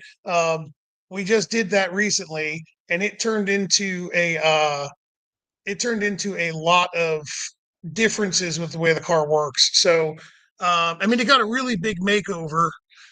We went to a spindle mount front wheel. We lost about 175 pounds out of the car. Real 4-link, new rear end housing, new converter, new transmission, we did a whole bunch of stuff. Yeah. The engine and the turbos stayed the same. The car got like stripped and powder coated and then painted and all that stuff. But really between PRI and Sick Week, we changed a lot. Right? We didn't even race the car before PRI, and we still changed stuff like idiots. I shouldn't say idiots. It's idiot. It's me. I'm the idiot. It's me. I'm idiots. Yeah. Yes, I'm idiots. Yes. Watching that car being built, man, I really was hoping you were fixing to do the cage white. Phew. That looks so cool. We thought about it, and I really I was on board to do it. The problem is that white shows everything, dude. Mm-hmm. Like, and in the interior, it is really bad. And I'm glad we didn't do it white, especially after that windshield caved in, because then it would have just been like destroyed, Yeah, it'd have been everywhere. Oh yeah, there it is. Yeah. That was a pretty cool time. That was I wouldn't say cool. That is one of the wildest situations I think I've ever seen. Yeah. If everybody's watching out here, don't put your glass windshield in with butyl. It'll move at 225 miles an hour and cave in. Interesting. Yeah, that was the question, is like what happened. So we've got a video, you guys explain. I mean, you probably talked to every media person that was at Sick Week about this, but man, it ripped the center mount for the roof, for the convertible top. It did a bunch of it did a pretty good job at screwing up a lot of stuff. So the windshield, when on butyl, that butyl tape stuff, it stays real soft. I didn't know this, but the windshield slid up, and because it's tempered glass, it hit the metal corners, and then it shattered the glass and caved in. So it just kind of was a bad installation. And I know now for the future that it has to be held in with acrylic. I mean, I had a guy come out and do the windshield for me before PRI. He had done them in the past and never had a problem. And this time he just used butyl. I guess, I don't know, not thinking, or because he was worried about getting acrylic, glue on stuff. He just used butyl tape, and we learned the hard way. I mean, I'm not mad at him or anything. I'm just really glad that I'm really, really glad that Josh drives this car and not me, because he did an amazing job of. If you guys don't know Josh Davis, he's my best friend. He drives this thing, and we love doing these events together. But he doesn't get worked up about anything. He's a personality, man. That guy, he is over the top. He like that picture that you're showing right now, I think that was at like 6 o'clock in the morning. I just got done talking to a police officer and taking a leak in the bushes, and the woman with the police officer was like, "What are you doing?" I was like, "I'm pissing, and I don't care, and I'm too tired to care, so just deal with it." And she's like, "Well, we're here because there's cars here and we don't want anybody breaking into them." I'm like, "I know, that white one right there is mine." And she's like, "Oh, okay." I was like, "Can you just let me finish taking a leak?" And she's like, "Yep, see ya." And I turned around, and Josh is bolting the hood on. He just gets in when you get so tired because you don't sleep, he's the dude who's just like, "All right, we just have to keep going. Doesn't matter." You know what I mean? Where I'm pretty much ready to just screw it, let's just quit. So he for him to keep that car together, because I think you said it best. It was like the third parachute hitting as the windshield come in. I mean, you got to think about that. Like that thing suddenly is full of air. Yeah, he did a great job. Yeah, so what's funny is like, so we have radios, like we can talk to each other in the car, right? So we have a routine, right? I come across the radio every single time and say the same thing after every pass. And the way it works is like I make a pass, I see the chutes pop, I see him slowing down because I don't want to come across the radio and be like, yelling in his ear like an idiot. You know what I mean? And then when I see that everything looks as if he's got it all under control, I come across the radio and I say, "Hey man, everything good?" And every time he's like, "Yep, we're good. I'm going to grab the chutes. See you back in the pits." So, okay. Well, this time I said, "Hey, man, everything good?" Because I had no idea nothing happened with the windshield, And he's like, "Yeah, it's a little windy. The windshield caved in." And I was like, "What?" Because like the radios, you're over a half mile away, so like they kind of like get a little staticky. I was like, "Huh?" He's like, "Yo, just come down here." I was like, "All right." So I ride down there. I'm on the scooter, and I'm like, and he's driving back towards me, and I'm like, "Yo, what's wrong with the window?" And I was like, "Oh, it broke." Okay. So I like pull up next to him, and like he's hanging out the window like Ace Ventura because he's like trying to see. And I'm like, "Hey man, are you all right?" He's like, "Yeah. Uh, can you ride next to me and let me know that if I'm gonna hit anything? Because like my neck hurts hanging it out the window and I'm really tired already." And I'm like, "Yeah, no problem." So like we ride back and he's just like cool as a cucumber, man. Like nothing bothers him. Like that's like Josh makes these events like so much cooler for me because like I'm the polar opposite. I'm like a nervous, like frantic disaster in everything in life, but I mean like especially a drag and drive stuff. Well, So and I think somebody said it best a couple weeks ago. Cooper. He said you're literally listening to everything. He's like you're driving 800 plus miles, listening to every sound the car makes. yeah.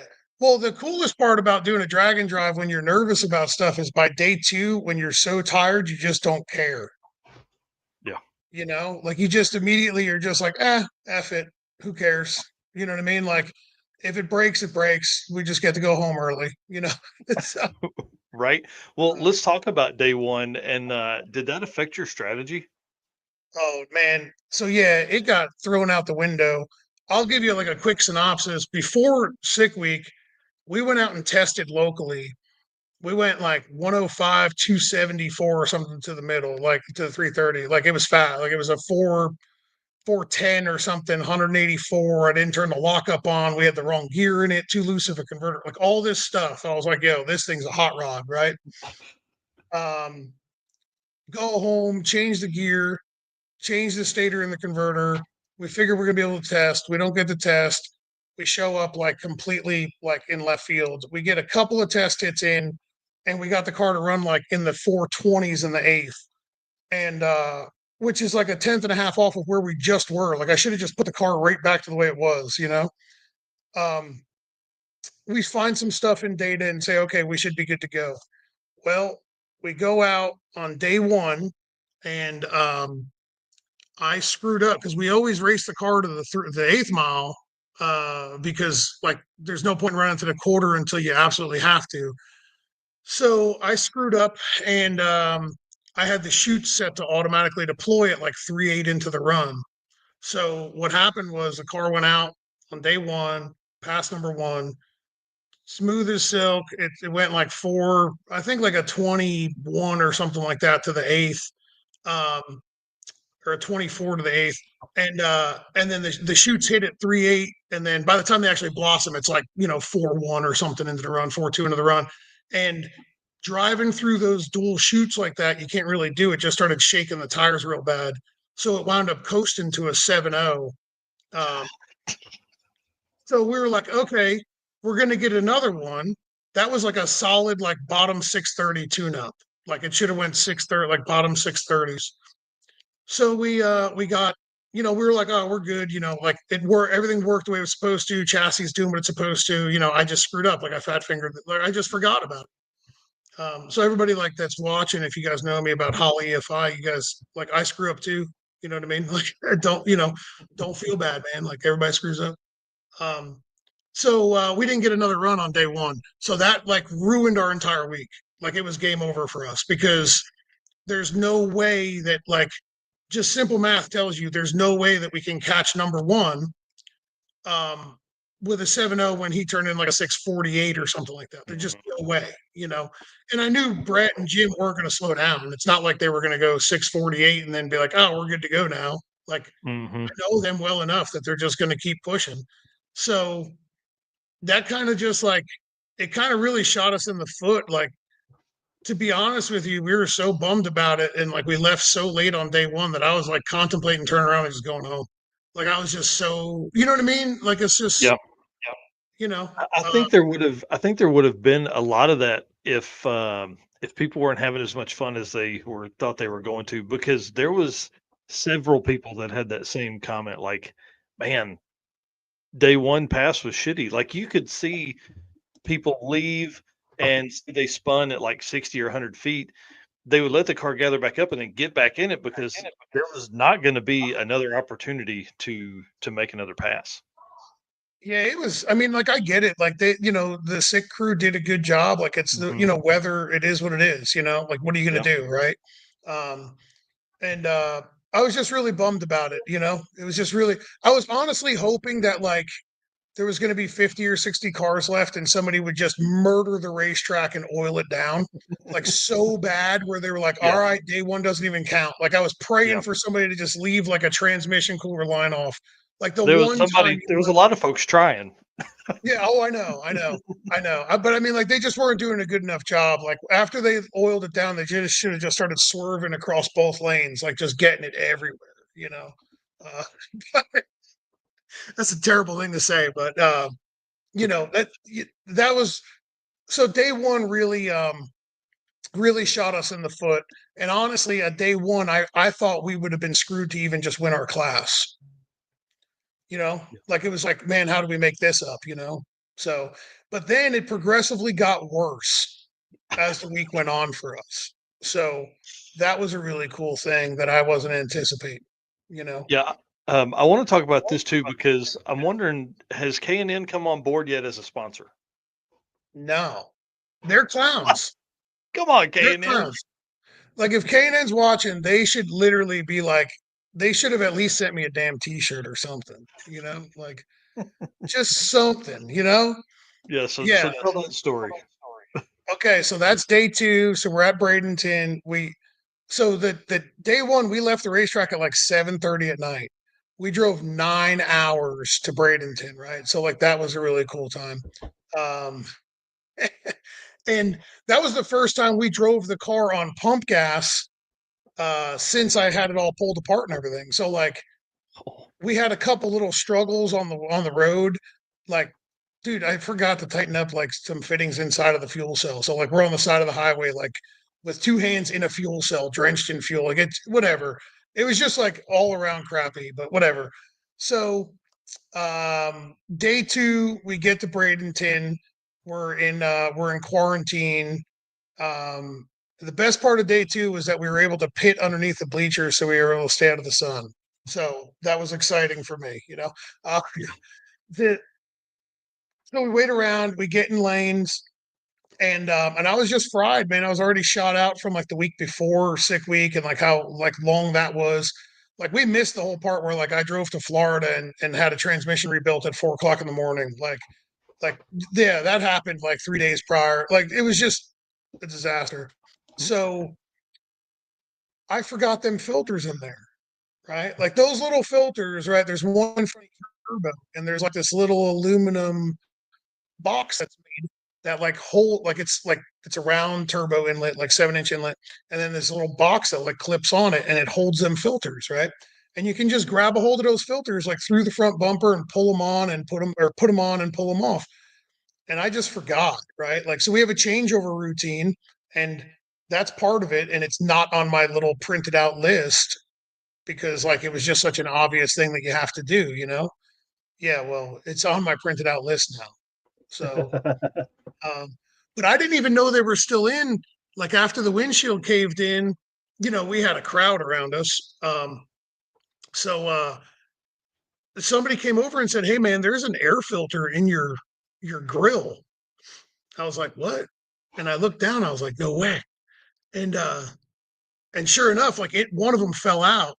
And I like reached in there and I like the other one was still like stuck in the mount. And I was like, no way. This is like, there's no way we just did this. And like I looked at the slip, I was like, this stupid car went 223 mile an hour with these air filters. Like, this is awesome, you know? Yeah. So I was wondering why it was slow.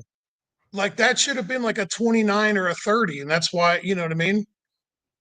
So, you know, that's what it was. The filter, to answer that question, what the filter was originally for, I think it's for a like a Honda, I think a Accord hybrid. I think that's what it was for. That's Interesting. Yeah, it was it was like a literally like they're like $25 panel filters from K&N. Like they're like, I don't know. I bought 4 of them because I figured I'd lose some of them because they're so small, you know. But there they are. They work pretty good. So if anybody from K&N's watching, I want a T-shirt, 3XL. Yeah. Send this guy some stuff, man. Go 640 with Honda Accord air filters. I mean, dude, let's be honest.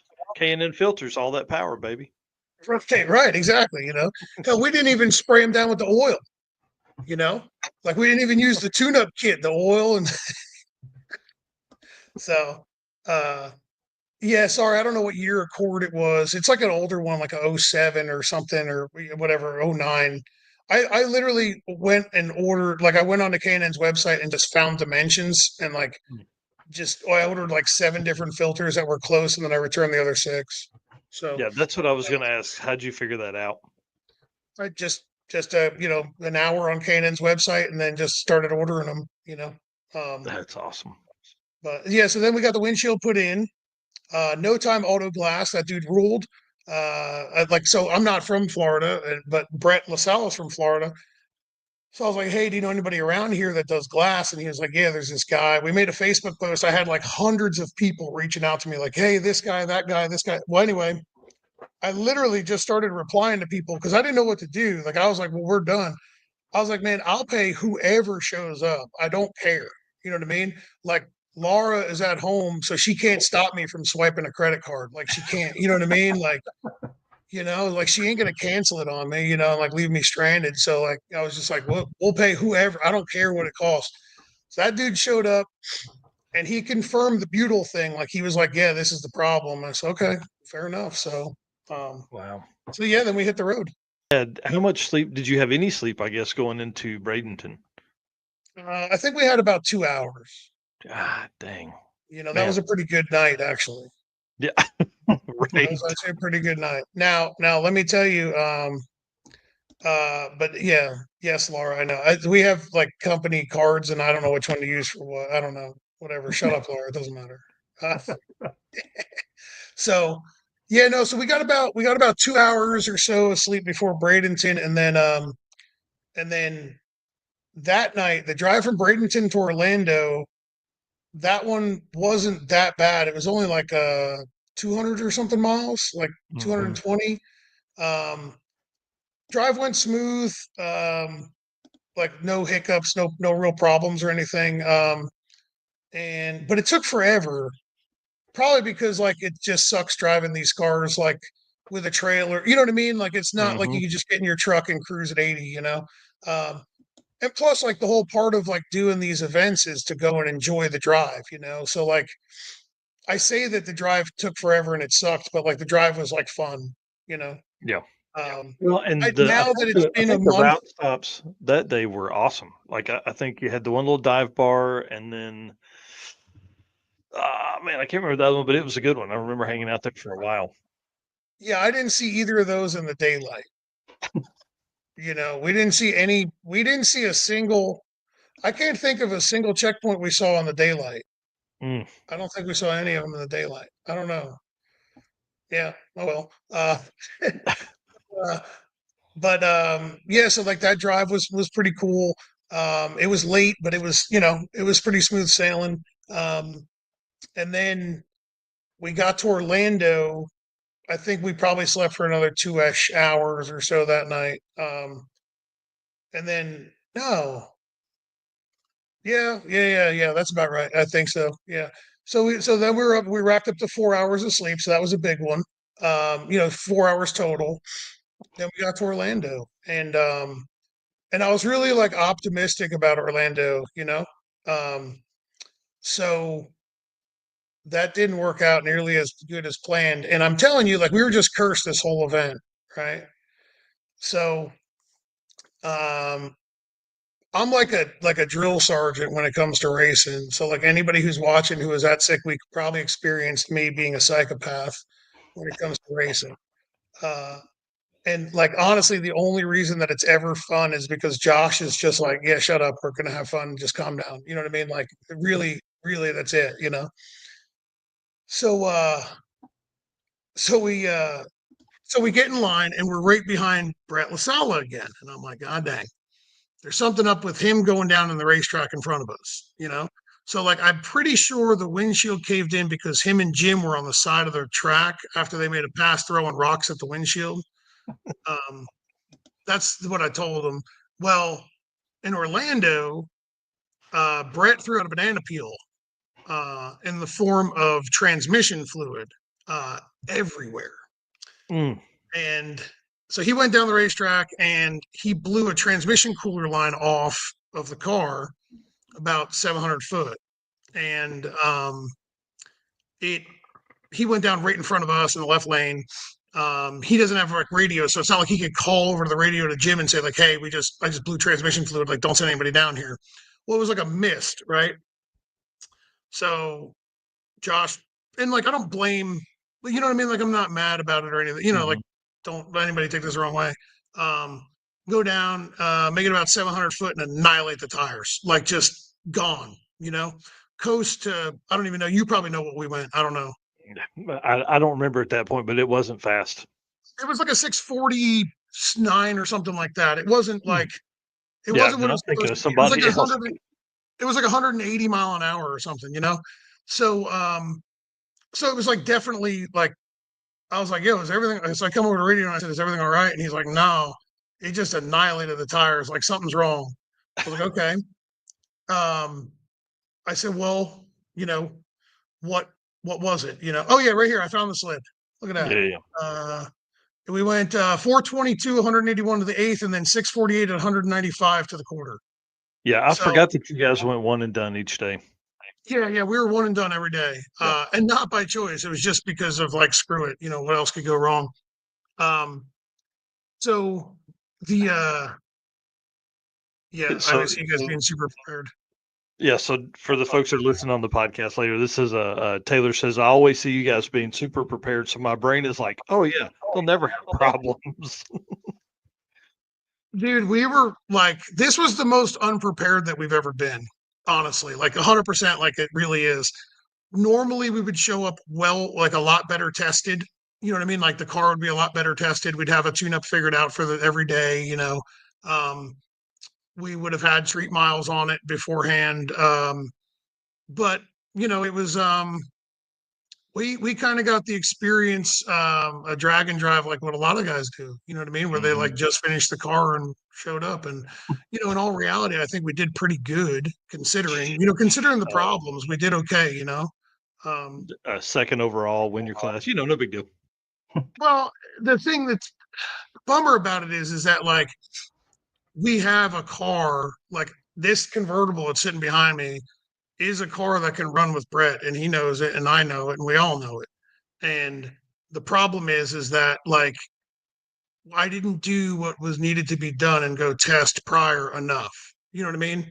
Yeah. Like just that's all there is to it. It's like not blaming anybody but ourselves. Like we just didn't have enough time or drive to go test enough. You know what I mean? And if you guys like follow my Facebook at all, when I say I don't have enough drive, you guys are probably thinking I'm insane because like we'll run off and go test like, oh, we got to go to Orlando, 9-hour ride. No problem. Let's leave now, Yeah. But it's just, we just didn't take enough time to do it. But, life gets in the way. You got a lot of other stuff going on. And, well, you're a married man now. Yeah, I know. And like that wench is dragging me down. You know what I mean? Like, so, we're busy in the shop and Josh's business is busy. And it's like, you just kind of, so.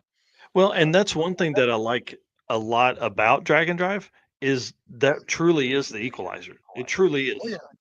I Yeah. mean, so day one, look at Bailey. I mean, he spun hard or whatever happened there and crossed lane, so he couldn't even use his pass. Yeah. So, Yeah. I know. if he had been in, if Stefan had been able to test ahead of time with his car more, like there's a lot of that is so much different than what all this pro mod stuff I do, with Midwest and Keith and all that kind of stuff.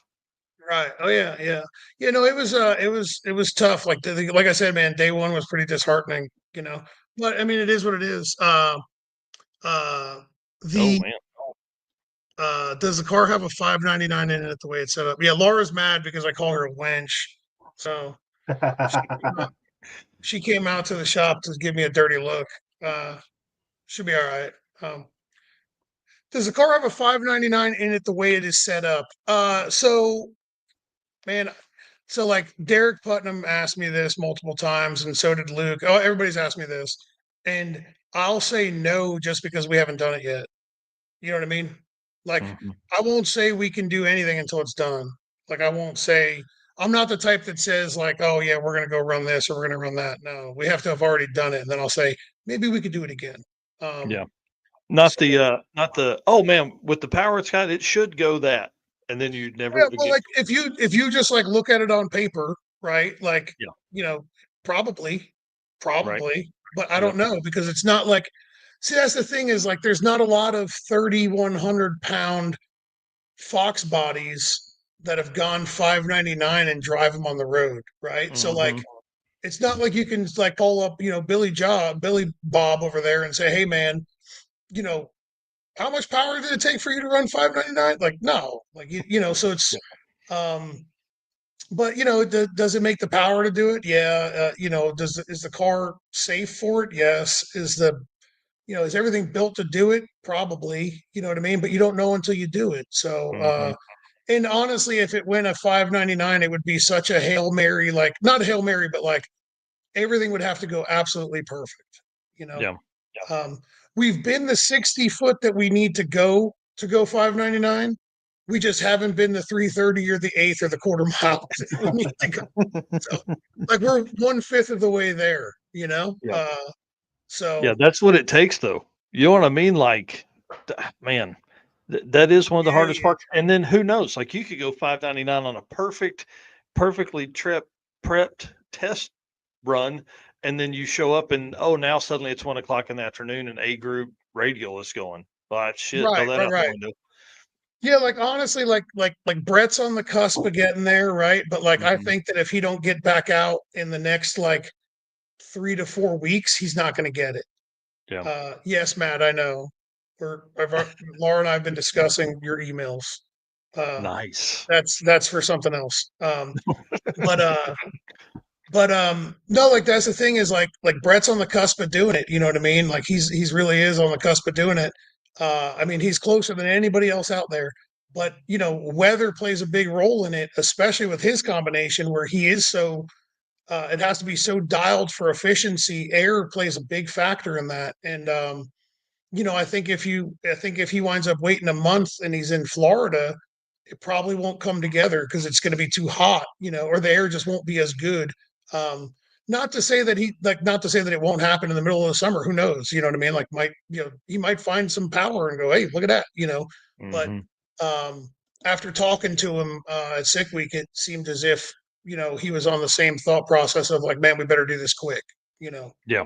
So That's interesting. So, what if we had started and ended at Bradenton or, Gainesville or something like that? Do you think we could have seen maybe something like that come about on day 5? um, potentially, yeah, I don't know, potentially. I mean, I Yeah. don't know his program, very well. I mean, like him and Jim and all the whole like Job Spetter, the guy who tunes the car for him, like they're all great dudes. And they put forth a boatload of effort. Like Mhm. that's the thing. Like if you guys see their success or like our success or anything, like understand that it's not just um oh they're lucky or oh they have these people helping them or oh they have they're willing to spend the money or whatever. It's an unbelievable amount of hard work. Like again, like I don't know Brett like very, very well, but I do know that like every time I've talked to him, he's working. You know what I mean? Like he's 100%. working. Like I've never got on the phone with him and him been like, oh no, I just, I just don't, I just care. I just paused my TV show and I can take 5 minutes to talk to you. You know what I mean? Uh, yeah. Rob, Robert, that's Rob Hollifield. I do not guarantee the top go to 599. He's the one who put the top on. So he is like the top master. You know what I mean? yeah, yeah. Hey, big shout out to that dude. That windshield comes in at 200 and something miles an hour, and that top didn't go anywhere. Yeah, it's pretty wild. Like that top, man. That's like the number one question we get asked is like, how does that top stay on? And honestly, it doesn't give us any problems. Like the side windows pull out. Like they everybody thinks they get pushed out. The interesting part of it is that there's a baro sensor inside the car. Um, the car goes into a very small amount of vacuum going down the racetrack. Mm. It doesn't get pressurized. Everybody thinks it gets pressurized, and I thought it got pressurized too. It actually gets into a vacuum. Very strange. So air does some weird stuff, Well, yeah, especially at that kind of speed. Yeah, yeah. So, but yeah, then we got the day 4. Oh, day 3. The night of day 3 was rough, man. We slept like 45 minutes. Alan Whitaker got pretty sick on day 3. Mhm. Did you guys see the pictures of the like? We got IV. yeah, yeah. So, so that what that was all about was Alan got really sick and really dehydrated, and it was too late. Like if you've ever been really dehydrated, you've got to jump on it immediately with like liquid, right? If you don't jump on it immediately, you wait an hour or two. The only way you're coming back from it is IV. Like the only way you're coming back. So he waited too long. He was stubborn, whatever. Alan, if you're watching, you'll never pull that crap again with me. Um, so he was kind of like apprehensive and like I wanted him to finish the week, you know what I mean? Like I just wanted him to finish. And because I knew he wanted to. And we got I found a mobile IV clinic woman to come out to the track. And Yeah. he was like, oh, I don't want to do this. And I was like, well, we're going to do it too. So whatever. Like, it's up to Yep. you. And he's like, are you serious? I'm like, yeah, why not? Like, it's not going to hurt.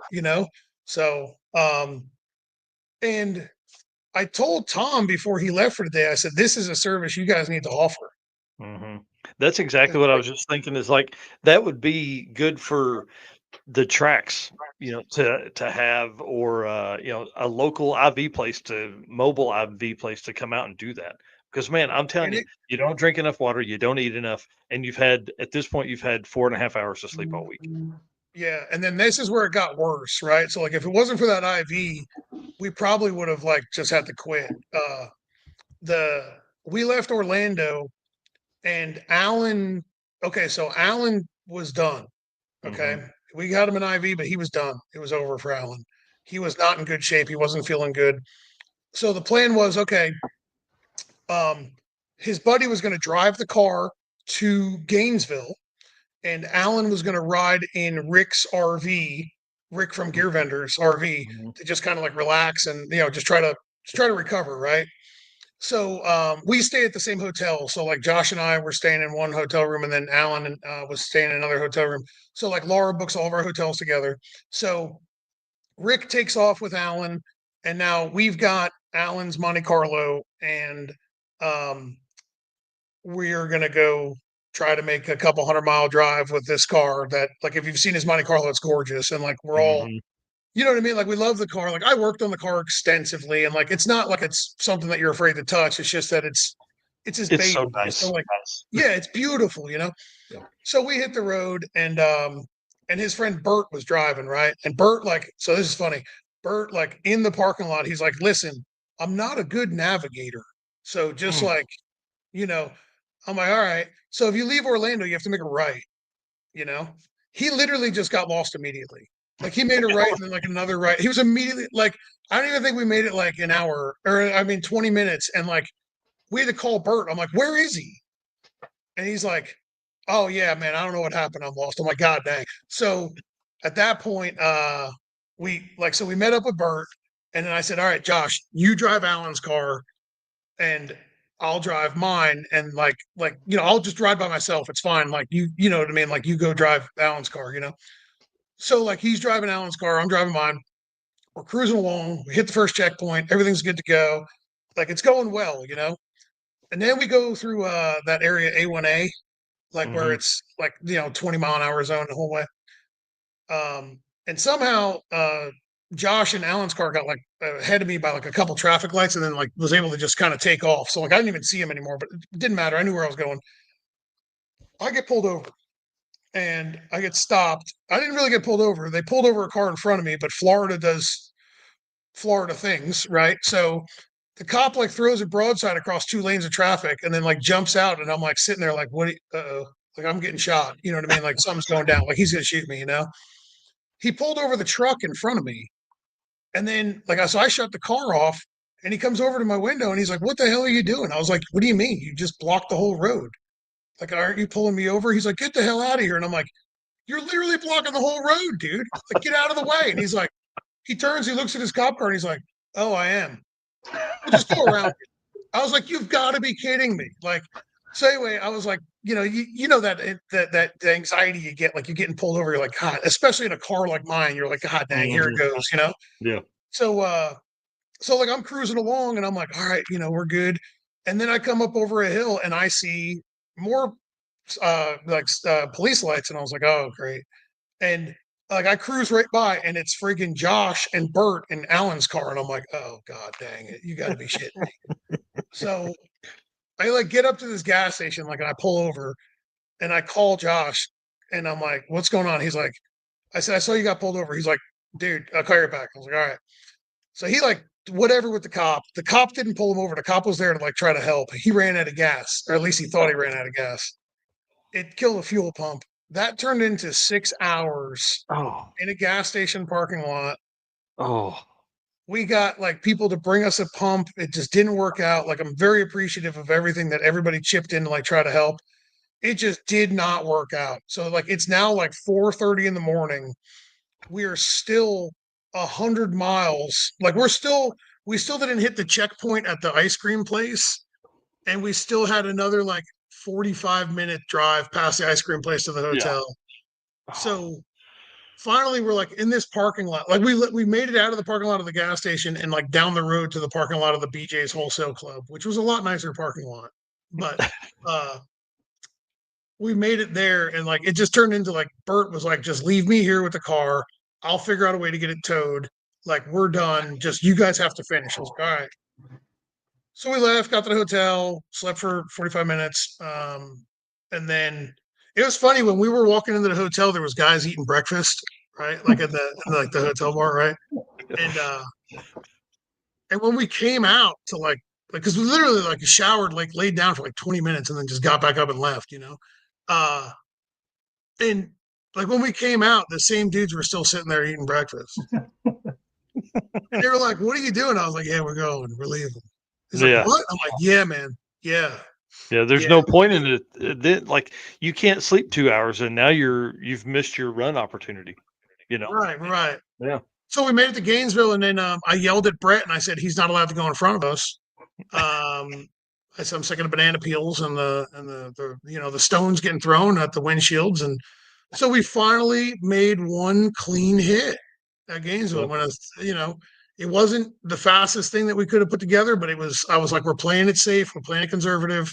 What do we go? 37 at 227. There you go. Mm-hmm. Yeah, so like it was off by like look at that, like it's off by like 15 numbers in the eighth. Golly, that's crazy. Yeah. I mean, but it was good enough, and I said, let's go. So and then that was actually the earliest night we had, and then it was a decent drive. We stopped at the place where everybody was like, that little town that was cool. That's the only one we saw during the day. That's crazy. But yeah, that was sick week. So tough, right? And then you win your class, win modified, which is awesome. Takes second overall, second quickest car of the whole event. And then I want to talk about radial stuff, but hang, Sure. I'll talk about radials when we get back. Let me do this ad read for Performer Built because man, they're awesome to us. They're huge fans of Drag and Drive. So I'll do that. Be right back. All right, Performer Built is the official transmission builder of Drag Drive Repeat. At Performer Built Transmissions, the goal is to engineer and build the toughest transmissions on the planet. Performer Built doesn't just rebuild transmissions; they systematically re-engineer each model to eliminate OEM flaws and to achieve the highest levels of performance. That's why they say our transmissions are not just built; they're Performer Built. Big shout out to Ryan, who will be on maybe next week, maybe on for episode 100 or episode 101 to talk about this new big mill that they bought. That's like badass, man. It's really badass, and it's going to help them take the 4L60 and 4L80 to whole different heights. You guys can see they actually build the transmission for the Price's family wagon there. This car's getting twin turbos. It's going to have a whole new outlook on life and make a bunch more power. And it hauls 4 or 5 adult men around at Six Summer, and I think that's the plan for them to have it back by then too. So it's going to be crazy. Anyways, all right, back to Mr. Devin Vanderhoof to talk about radial tires and why you like them in comparison to big floppy tire slicks. Well, it's the Lord's tire. It's the tire of choice of straight men. I mean, I don't know what could be said about a big floppy tire that hasn't already been said about Baghdad. I mean, it's just a terrible, bombed out, depleted tire. In all reality, the radial is faster. The radial is safer, and the radial is more consistent if you know how to use it. They don't grow. They don't. I don't know. They don't shake nearly as bad. I mean, they do shake. Don't get me wrong, but they don't shake nearly as bad. They don't. If you know what you're doing with a radial tire and you race a radial tire, you'll never want to go back to a slick. That's really what there is. Now, there's this stigma of like, oh, the track has to be flypaper. That's not true, right? Like that isn't true. You can't be on some no prep, like if you're like on just some like bare whatever, it's not going to work, but if you're on like a reasonably prepped track, you can make it work. 2 years ago, when we did Six Summer, everybody said, "Oh, you're going to get killed up there on a radial and blah blah blah." A bunch of people talked a bunch of junk, so I entered us into the unlimited class, and we won that, and then we took second overall. I think the only reason we didn't take first overall is because that Tri-City, that racetrack was that racetrack was sketchy for everybody that year. Yep. And I was not willing to make another pass there. You know what I mean? Like we were not willing to try to make another hit there, like slow it down and try to make another hit. So we just threw in the towel on it. But either way, the radial is the Lord's tire, and it's what we run. Well, and so one thing we hear a bunch, or I see and hear a bunch, is that the tracks in Florida are better. They're better for radials. They're more radial prepped, all that kind of stuff. But I mean, there's still guys going fast on big tires. Is that true in your experience? So, here's the thing: the big tire guys could have been just as fast as they've ever been on a radial prepped racetrack. Like that's the truth, right? But most big tire guys have never tried to make their big tire work on that racetrack. They stick to the status quo of like, oh, we need 5 pounds of air in the tire, and you know what I mean? Like we need wheel speed and we need all this, that, and the other. In 2024, like Josh's car, he's got a Trans Am, right? We race that car on radials all the time. And there was a slick tire only, like it was mandated you have to show up on a 28-inch slick. I know it's not a big tire, but it's the same deal, 28-inch slick. We showed up on 28-inch slicks. We haven't been on 28-inch slicks in 10 plus years, right? So like we're walking around, everyone's like, oh, you need wheel speed, you need wheel speed. So like the first 3 passes that we make in this car, we're trying to get wheel speed and we just suck, right? And I'm like, yo, we're treating this thing like a radial. So we put like 14 pounds of air in it, right? Like when everybody said don't go over 8, I was like, yeah, you're wrong. 14 pounds of air. And we dead hooked it and wound up like we were in the second chance race, right? Like so we were like because like there was a 32 car field that gets split up into 16 for like the first round losers because we were trying to get wheel speed in first round, right? And like so we lost. We wound up going pretty damn fast on that tire once we decided like we're going to treat it like a radial. So I think that if Anthony, you're right. Gumby Gold is a bad machine on any tire. Yes, it is. Like we've been really fast with that thing. We won a lot of cool stuff with it, and it's an awesome car to race. But it's not a drag and drive car. So if some of those big tire guys would just like kind of take a step back and think about the structure of the tire, the racetrack that they're on, and just try some stuff, I think they'd do a lot better. So I had a talk with John Enns and David Schroeder like in Orlando before Sick Week started, and they were having a problem shaking the tires really, really hard with that car, right? So they said, "Well, what would you do?" And I was like, "Well, I'd put 315s on it, but if you don't Man, want to that do would that." look so good. Oh, I know, right? Like that's what I said. I Oh, go, dude, it looks so badass. Like get rid of that big stupid tire, put a real man's tire on it, and it goes way faster. Well, I kind of gave him like a rundown of like how I would try to treat it, like just what I would try to do. And I talked to John on day 2, and he's like, "Yo, I did what you said." I said, "How'd it go?" He's like, "Well, we went like 101 60 foot. We haven't gone like 997 yet." He's like, "But we got a lot less power in it, and like it's responding well." I said, "John, it looks like you're here on day 2, which is not exactly common for y'all, and it looks like you're in the hunt, like you're running pretty good." You know what I mean? He's like, "It's inconsistent, but we're trying." And I said, "Okay." So like if you gave those guys a little bit of time to go test with that tire on a decent racetrack and treat it kind of like a radial, I think that there would be there would be a lot of guys that showed up on big tires that wouldn't care what the track prep was like. You know what I yeah, mean?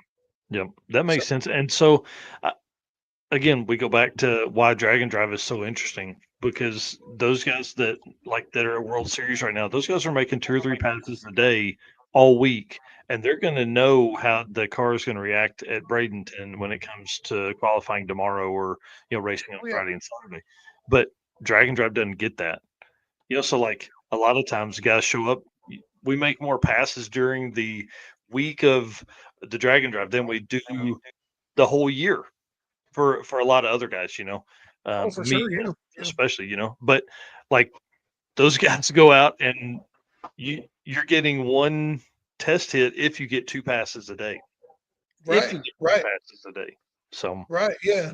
No, I mean, like it's all comes down to testing. Like I think that the radial tire, well, it's already been shown, right? Like it's already growing in the drag and drive world, right? So like oh a yeah. couple of years ago, it was probably a 70-30 split on slicks versus radials, right? hmm Now it's 70-30 radials to slicks. Like it's Were making a you turn. did you go to the lanes at all in Gainesville when they did the AB? I can't remember. I think it was flip flopped. I think AB Slick was first, and then Yep, AB it was. Radio was second. There were like 8 cars up there for Yeah. AB Slick. It So was we were in the first wild. like spot. We were in like the first spot at Gainesville for quarantine. So like the lanes were like right in front of us. And hmm I was just hanging out in the lanes, like we were waiting for our call, and I was just hanging out, and I was like, "Man, there's barely any AB slick cars, you know." And Yeah. a couple of them started to funnel in a little bit later, or whatever, But like, it just wasn't. More and more people are realizing that the certainly it's sick week, right? So like, why go against the grain, you know? hmm Like the writing's on the wall that they're going to prep the racetracks for radials pretty well. And honestly, I feel as if Tom, especially being a big tire guy himself, would be happy to have a 50-50 split of big tires and radials or slicks and hmm radials. Like I'm sure he'd be happy about that. But that's not what's showing up. You know what I Yeah. mean? Like it's just not what's coming. So it's like, you know, I'm not telling everybody that they should just be on. Honestly, I really don't want those big tire guys to be on radials. Like I don't.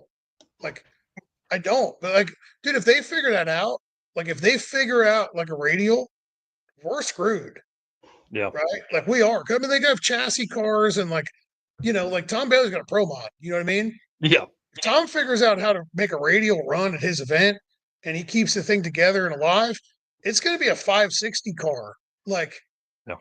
you know what So I mean? Like, it doesn't Mickey Thompson make like a 3312 or 3313 radial or something now, or 31? But man, well, they're there's making the some huge. 315. The 315 radial is 31 inches tall, but it's only like 12 and a half inches wide. Yeah, then Uh, there's a bigger one than that then, or There something. is Doc McIntyre was running it. I don't remember I don't remember like the numbers on it, but like I do remember. I think you're right. I think it was like a 33 or something like that. Mhm. You Man, know, that's crazy. I mean, yeah, that could be the way. Now I know suspension's completely different setup and sure. changes and all that kind of stuff, but like, phew, man, that could be pretty awesome to see some of the, that top level cars, Stefan Gustafson, Bailey's, Schroeder's, all those guys come out on some radials and really lay down some. Because question from earlier I had in my head here: once somebody breaks that 5, do you think it's going to fall hard? Like we're going to have several people do it, or is it like we're literally looking at like 3 people in the world that can run those kind of numbers? Well, so there's plenty of cars out there that I think are capable of it, right? Like with some tweaks, there's plenty of cars out there that are capable of it. The difference is that there's not a lot of people that are capable of making it happen, Hmm. right? So, and that's not a stab at anybody. Like that's Yeah. not me like talking junk to anybody. But like I was saying earlier, that it's real easy to be a fan of this stuff and say, man, like, no, it's going to go fives. And it's real easy to be a guy building a car and saying, man, we're building this car to run fives, right? It's not real easy to go through those stepping stones. So, like, if you take your typical, like, let's just say, I'm sure you have the numbers on this, but I don't. But like, let's say there's a pretty big chunk of racers that run 750, right? Hmm. There's probably a solid chunk of racers that run 750. Um, in order for those guys to take that car that runs 750 and turn it into a 690, it's a lot of work and it's a good bit of money, right? Hmm. In order to take that car that runs 690 and turn it into a 650 car is double the amount of work and double the amount of money and triple the amount of testing, which is really where the money comes from, is the testing, right? To take that 650 car and turn it into a 620 car is typically a rebuild, a whole new car, Well, I right? mean, look at what Brett did with two. He bought a completely different, or built a completely different car to go from. I mean, he was already running 630s last year, Yep, yep. right? And then now he's. I mean, you're talking about 3/10 and is a Yeah. whole new car. Well, he built a whole new car because we whipped his ass at streetcar bragging rights last year. Yeah, it was. I think it That's was the awesome. only. I think we were the only ones to ever beat him in that car. Brett, if you're watching, sorry, I didn't mean to make you build a whole new car. We sorry about But it, but we're glad you did, bud. We're glad you we did. are very glad that you did. Uh, uh, Racing isn't nearly as fun if you don't have somebody to poke back and forth with. You know what I mean? Like it Yeah, just isn't. And it don't matter. Like so when people are watching, don't think I'm on here talking bad about him because like I'm a fan. You know what I mean? Like I am. I am a fan of his. I'm not. In fact, I was wearing his shirt yesterday. So like I'm a fan of his. yeah. Uh, but no, there's a handful of cars that'll have the potential to go fives. It's just I don't know if, and they could be in the right hands. I don't know, but I mean, it takes a lot to do that. You know what I mean? And this is me outside looking in. We haven't done it. You know? Yeah. Well, right, and think about it. There's one car that's run fives. I mean, literally, people have to understand this. Y'all get a ton of attention at that level, right? Because it is so wild to see that fast of a car drive on the street. But there's literally 5 cars in Yeah. the 3,000 plus racers within Drag and Drive that are doing that are running those kind of times. I mean, 5, 6, 7, maybe Yeah. 7. Like, Yeah. There's not many. Like, yeah. and again, well, Derek's in here. I see him commenting. Derek asked me a while ago because he wrote an article about like cars gunning for the fives, and I said, don't include me in that because we're not. Because like I said earlier, like I won't say we're going to do anything until we've already done it. You know what I mean? Well, and the other side of that, like, we had Cooper on a couple weeks ago. It comes down. All he has to run on day 5 to lock in his class win is a 10-12. So he goes out and looks like a 980 pass or whatever, you're a 940, whatever, way off. Right. That's the other side of it. There's no need to run record runs. Like when you guys came into day 5, what did you need to run to lock it in? And were you willing to just throw the kitchen sink at it to make your best pass ever? Or, Well, hey, we've had 7 hours of sleep all week. I just so want to get this pass done and get out of here. what we decided to do on day 5, we said, okay, we're going to make a pass that's enough for us to secure the win, right? And we actually wound up having a problem on day 5. Go figure, big shocker here. We actually had a sensor problem. We had a map sensor die on us at half track, and that's just kind of part of it. You know what I mean? Stuff breaks. And we wound up coasting to like a 6. So I don't know. It wasn't very fast. It was a 50 something. You know what I mean? Which don't think that I'm like just downplaying that, because that is fast, but it's just not fast for the car. You know what I mean? Yeah. But we wound up like coasting like a 650, and then we so we coast to a 650, and I said, okay, we fixed this map sensor. Let's go back up for the all run and swing like real hard. You know what I mean? And we did, and in the burnout there was a vibration, and car was acting kind of weird, and like I saw it, like I could see it from outside, and I came over to the radio. I said, Josh, everything feel right? And he's like, no, something's wrong. I said, all right, just back up and let's just go back to the pits. Like, we're done. Like, there's no reason. Like, there's no need. Yep. It wound up being a bearing in the converter was locking up. So like the car was kind of like the converter was like coupling and uncoupling. So like when it's in reverse or in drive, it would try to stall occasionally. Like the engine was trying to stall and then rev up and like take off, because like the converter's trying to lock down. So it was a good thing that we pulled the plug on it, because we could have damaged something, worse. You know what I mean? But again, then also that's partially my fault, right? Like, because when we changed transmissions before sick week, I had the converter open, and I didn't do a very good job of cleaning that thing. So when we pulled it apart, there was the bearing race had some stuff, some like real bad scuffs on it. So like I screwed that up too. You know what I mean? So, and again, it's just from like a lack of sleep and like, hurry. So, that's when mistakes are made. But to answer your question, like we wanted to swing, but we chose, not to. So Yeah. because of, Well, again, 7 hours of sleep all week, that creates a Yeah. problem. yeah, it was a really bad time.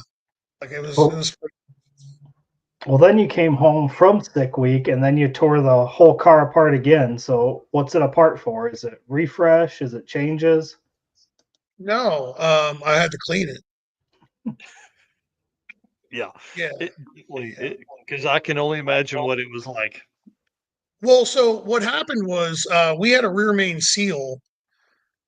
We've struggled with a rear main seal in this thing, and partially because of me, partially because of we have it fixed now. We had puke tanks on the car that were a little bit too small, and we were having some pressure issues, like some pan back pressure issues, and we've now fixed it. We have now since fixed it. Well, on after day 1, we were riding down there, like day 2, I was like, man, wait, because we put the car up on air jacks, changed tires and stuff. I lay up underneath the car, and I'm like, yo, the whole bottom of this car is covered in oil. Like, what is going on? And the rear main seal is just pissing. And I was like, great, like freaking great. And you run 220-degree oil temp and cruising down the highway, like the oil gets, it's easy to come out. You know what I mean? And so we made a huge mess. The engine had to come out to get a rear main seal anyway. So I pulled the engine out of it, pulled the transmission out of it. I brought the transmission, because I had it rebuilt, like kind of like in a mad dash rush. I brought the transmission down to my transmission guy, Cameron, at Cameron Store Converter Services in Columbia, South Carolina. And I wanted them to just go through it and make it like brand new, give me your seal of approval. And then I brought the engine to Par Racing Engines, and they put a rear main in it, and we slammed it back together in time. to do streetcar bragging rights last weekend. And Yep. just destroy folks over there. It was awesome, man. Man, so people probably don't realize, but from sick week to that picture there, here's what got changed. Okay, this is what changed on the car. The transmission is a completely different transmission now with completely different ratios, right? I had a whole new transmission built by Rossler. And then Cameron went through my other transmission. Okay. So there's a different transmission in that car, different stator in the converter. It's on a 28-inch tire, not a 29 and a half, right? It's 3 inches lower. The ride height is 3 inches lower because that's where it's supposed to ride at on a 28, right? Bar angles have changed, spring rates changed, and rear shocks changed. And then we showed up completely untested to streetcar bragging rights, like idiots. Got rained out the first day we were supposed to test, and then just went right into qualifying. And literally, I guessed at a tune-up. Never turned I didn't turn the lockup on at all during sick week or during streetcar bragging rights. So Wow. this thing's gonna be fast. You know what I mean? First pass out went 111 60 foot. Cruised to like a 420 something, and I said, okay, well, we're in business. And then wound up going like a 411 or 12 or something like that on the next pass, and then we turned it down to just make sure we can get through eliminations, because like that's where like we've screwed up before, you know what I mean? Like where you want to try to chase a number, and that's what hurts you, So well, and for that at that point, if you've got your opponent covered, what's the point? What I make it to the next round, So my car number is 50-50, right? And that's there for a reason, right? So it doesn't matter like what in drag racing, heads up drag racing is a 50-50 chance of winning or losing. It doesn't matter. You could have the other guy covered. It doesn't matter. Last year when we went to this race, or not last year, maybe it was the fall race of the year before. We lost in the semifinals to a car that went, I think like 830s. Yeah. You know why we lost? Because we cooled the transmission down too much and it wouldn't bump in. Oh, So the no. weather was too cold. We left a fan on it by accident because we started BSing with people at the track. You know what I mean? It sat there for a couple hours. Transmission got ice cold. Wouldn't bump in. Would not bump in. Guess what? Lost. 50-50 chance every single time. You know what I mean? Nate, 50-50. That's right. And I wish more and more people would grasp that, because I think more and more people would show up to races. You know what I mean? Yep. Anything can happen.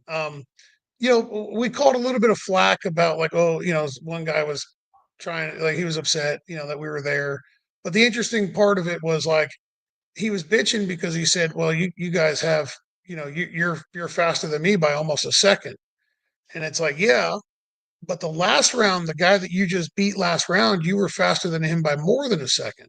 So like, who gets to be the harbinger of truth here? You know what I mean? Like, who gets to decide where the line should be drawn? Well, that's the promoter's job, and the promoter does a really damn good job. And that promoter is Nate Prater. He's in here. Streetcar bragging rights they do like a big race like every year. But Nate brings his class to Lights Out and to No Mercy, which is awesome because like that's a huge arena. That's the big stage, in my opinion. You know what I mean? Like, the drag and drive big stage is like sick week because like they have those coverage and yada yada, right? But like No Mercy and Lights Out is like the big radial tires stage. Like that's it, right? And for Nate to be able to bring a spotlight to street cars at that event is awesome. Yeah. Like I've been going to that event for years, tuning other people's cars or whatever, And then when I saw that he was bringing that class to it, I was like, what? We get to bring a car this time? Hell yeah. But his big event is coming up in May, and I think May. Yeah. And it is amazing. Like if you guys want to go to that race, like you should pencil in the time to go to it because like you will have an absolute blast. Well, He does a somebody was better job than messaging. everybody. Yeah, somebody was messaging me. Scott Thompson was messaging me the other day. He's like, it's, I'm drag and drive, right? He goes, it's like drag and drive adjacent. He's like, it's street cars, man. It's one of the most fun events that's out there. He's like, it's definitely on the same level as the top events you've ever been to. I'm promising you, like I've raced a lot. Like I go to a lot of races. It's my job, and I promise you, in all of my years, I've never dealt with anybody who puts together an event like Nate does. Like last year, you probably saw the pictures. Like when we ran Brett in the finals, um, there was like fire, like flames coming out at the starting line. There was a freaking flyover from airplanes right after the national anthem. Like there's like this That's huge awesome. VIP tent, like where he feeds everybody, like if you have like VIP passes and stuff. Um, and then in the finals, like you go through the finish line, all the lights in the entire facility dump, and then fireworks go off. Like, Right. dude, it was absolutely insane. Like he does such an insane job. Like stuff that when we went to that race, it was stuff that I never thought of. Like I never thought of like doing this to like make like racing cooler than it already is. But Nate looks at racing as if it should be like something than more than what everybody else does. You know what I mean? If that makes sense. Like Oh yeah. it should be a show. It should be like and the other cool thing about it is that like Nate cares more about racers than any other promoter I've ever dealt with. Like every single one of them. Like I've dealt with tons of promoters and he gives a crap. He cares. I was just More looking at from the him. maps. I was looking at the map, see how far it is from Charlotte. I can usually get pretty cheap flights from Charlotte into XNA or Northwest Arkansas here, so I may need to look at that. Dude, it ain't that bad of a ride to Rockingham from Charlotte. It really isn't. Right. It's dude, it is worth going to. Like you will have an absolute blast. And you'll make a ton of connections there in like the streetcar world too. Like that, there are people that don't do drag and drive that are trying to get there. You know what I mean? Yeah, you hear that? 5 years from now, we're going to have trackside cabanas with hot tubs. Like, dude, like this is what I mean. Like Nate just balls out of control. You know what I mean? Like Nate is the riffraff of racing promoters. You know what I mean? Like he is like the riffraff of racing promoters. Like, he's awesome. Does an awesome job. Rich Guido in here says everybody's driving them, right? Driving their cars. Yeah, Rich. Yeah. Bring it on. All right, well, dude, let's wind down. We're a little over, but man, you're such a great guest. I enjoy you coming on anytime. But we haven't even gotten nerdy at all. Like we haven't talked about any nerdy shit or anything. So we're going to do that at a different time. I want to talk about I'm talking about Southeast Street and Eat 2025. Because that's got to be on y'all's radar. What's the plan? What I know you've had the craziest last 3 months, and so kind of give us a rundown. Laura, so that's Laura's baby. That's Laura's baby. She's in charge of that one, So she so we had dates, and then some of the tracks weren't going to work with those dates. And then no, you don't, Laura. I don't need to do Come on. Hey, come on. No. So we had some dates, and then that kind of fell apart because some of the tracks weren't going to work, right? Mm-hmm. Then we tried to move the dates, and then it turned into even more of a mess. Mm-hmm. And then one of the best times we had last year was at Mooresville, and then Mooresville changed management. And so now Laura's trying to work with new management, which it's not that they're a problem or anything. It's just that it's new. So, you have to work with them. And we have a new track though. We have a new track in the mix that we may add in if we have to, or if we can, or whatever. And they're really local to us, and we love the place. But we're not gonna say nothing about that until it's confirmed or whatever. But yeah, she's hoping to have all of this nailed down before the weekend is over. I, on the other hand, will do nothing. Nothing. I don't do anything with it. I am the You're pretty just a face, pretty face. Is that what obviously. you're saying? Yeah, exactly. The pretty face, obviously. And no, she's got a lot of great ideas though. Like she did a killer job on the last one. You know what I mean? I was just there to, make sure it all just went the way she wanted it to go. Mhm. Everybody said that they had a blast. You know what I mean? Like everybody, real positive response from everybody, and that's the whole reason we're going to do it again. Yeah. Um, Yeah. I Well, I can tell you, I think I good. did 23 and it was awesome. I loved it. It was a Yeah, blast. The taco night, yeah, the 2 tracks in one day, dude, next level yeah, shit. yeah. Like we really tried to put together something where like all the competitors were like, man, like they put forth 110% effort into all this. You know what I mean? Like every single bit of it was like we wanted to make sure that every single person there knew that we tried as hard as we could. You know what I mean? Um, Mhm. yeah, like the slap bracelets were cool. Tyler, she's doing pretty good. She had Mushu just had surgery. She's doing pretty good. So, but no. So the plan is we're 75-25 on going to be doing 2 tracks in one day again. 75% yes, 25% no. It really depends on, we're waiting to hear from one of the racetracks, like an answer from them. We may actually make the day 0 be a mandatory thing where it's just testing and tech and whatnot, because it Hmm. does turn into a little bit of a mess trying to do some tech on Yeah. day 1. You know what I mean? There's a reason why all the big drag and drives do it. We had way more. We had a lot of people come. I think we had like 195, I think, that wound up showing up, and I don't remember how many finished. Um, but we had like 260 sign up, which was an accident. That's But awesome. the 100 and like, I think that in my opinion, like I want to limit it to like 175 cars. Like Mhm. I want to limit it to 100.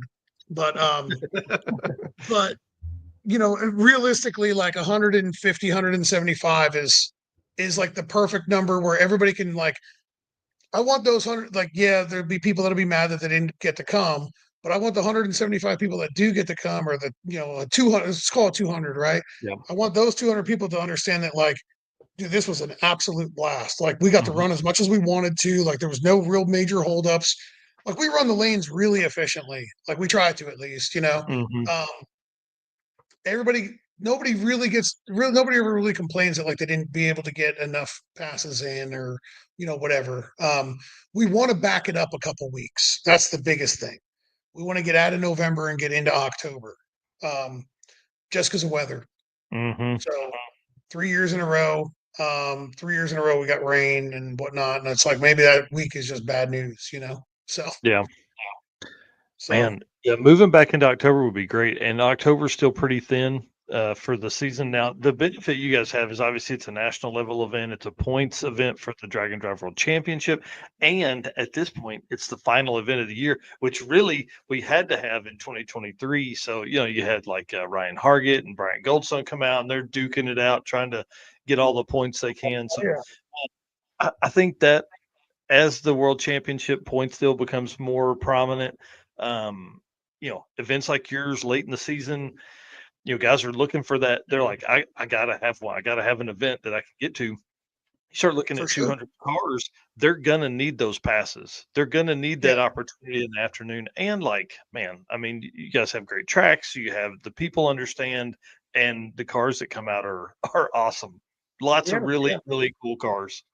And that's something else that, like, I'll just put out there, that like when we do registration and if it gets sold out and whatnot, and you find yourself 6 weeks before our event and you're in the running for winning the overall, like, championship for the year, or like placing somewhere that you wanted to Mhm. place, if you reach out to us, I'm really good at just saying, yeah, come on. Yeah. You know what I Well, mean? dude, I know you're not registered. you've I, done you it know, long enough now. People are gonna not show up. Like, and they're not gonna tell you they're not coming. They're just not gonna show up. So, which is so, like, it's such a bummer to me, because like if like there's been a couple of times where like I've signed up for an event and like we couldn't come, so I always inform them. mhm, I don't want my money back. I just want to inform you all, like, hey, I'm not going to make it, so like give somebody else an opportunity. And that's the bummer about it is like, why not call us and let us know, or message us, email something. Mhm. Just let us know, hey, we're not gonna be able to make it, because if we have a smaller group, I want to be able to let the next guy in, or the, Yeah. next two people in, or whatever it is. So it's really tough to just say screw it, well, come one, come all, because like then if we have 500 people show up, it's like, no, I'm going home. Like, Yeah, sorry yeah, about it, yeah. quit. Too You know what I many. mean? Yeah. Yeah. Yeah, So yeah, we're going to 200 this year with the circuit, and it's the biggest event I've ever hosted, and I'm anxious, man. I mean, to be honest, like that's a 50 more cars than what we had last year, and that's a bunch. It's a bunch when you start kind of factoring in, like, what are we gonna do with all these people? yeah, dude, it's herding cats. You know Yeah, what I mean? Like it's herding cats. That's what it is, you know. yeah, Sorry, competitors, but I'm one of them. I'm one of those really wiry cats that had way too much catnip. Like when I'm the competitor, you know what I mean? It's like I get it, you know. yep. Uh, I got to tell you, this is a funny story from Sick Week. So apparently, if anybody at Sick Week in AB Radial sees my car move at all for any reason, they assume that I somehow, some way got like info that nobody else got, that the lanes are about to be called for us, right? So complete insanity, whatever. So it's day one, and like we didn't get until late start, right? Well, we didn't drive the car prior to day one. So I said to Josh, I go, yo, I said, we got to be coming up pretty soon. I said, but like, we got to get heat in the rear end, like in the gear, like in the rear gear and everything. Like, just go drive this thing in circles, you know, like just go drive around, you know what I mean? Like, all right. So like I said, just make a couple laps. I said, and just keep your phone like on the phone mount. Like if they call us and you don't hear them, I'll text you and just pull up to the lanes. All right. So he like pulls out and like drives away from the staging lanes, right? And I'm up near the staging lanes talking to a couple of people, and he comes around the back row and he's like, "Yo, look behind me." There's like 60 cars behind him. That's awesome. I'm like, "Oh my god, dude!" Like, and now those people are like blocking us from even being able to get back into our pit, and I'm like, "Oh my god!" Like, That's awesome. I was like, "Well, just shut it off and park here." And he's like, dude, there's no way they're not going to want to kill us over this. And I was like, oh, they probably will, but you know, it's all right. So like, I went up there and told them, and they were like, oh my God, like you're starting this already on day one. I said, you know, sorry, you know what I mean? But, Man, uh, but I would tell Josh, I'd be like, yo, get in the car. They're going to call us any minute. And he'd be like, dude, I'm not even getting near that damn car because people are watching us. And I'm like, I'm telling you, they're going to call us. And, it was just so bad. It was like so I don't know.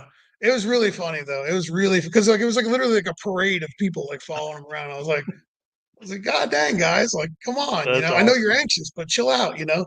Uh it was funny though. So those are That's the types cool. of things that like when I look back, I always laugh about like and have fun with like, you know, meeting people in the gas station bullshitting Mhm. and um you know, Man, that's the fun I had part. a Mustang just like this. Guarantee Yeah, you yeah, did. oh yeah, we heard that a bunch. Yeah.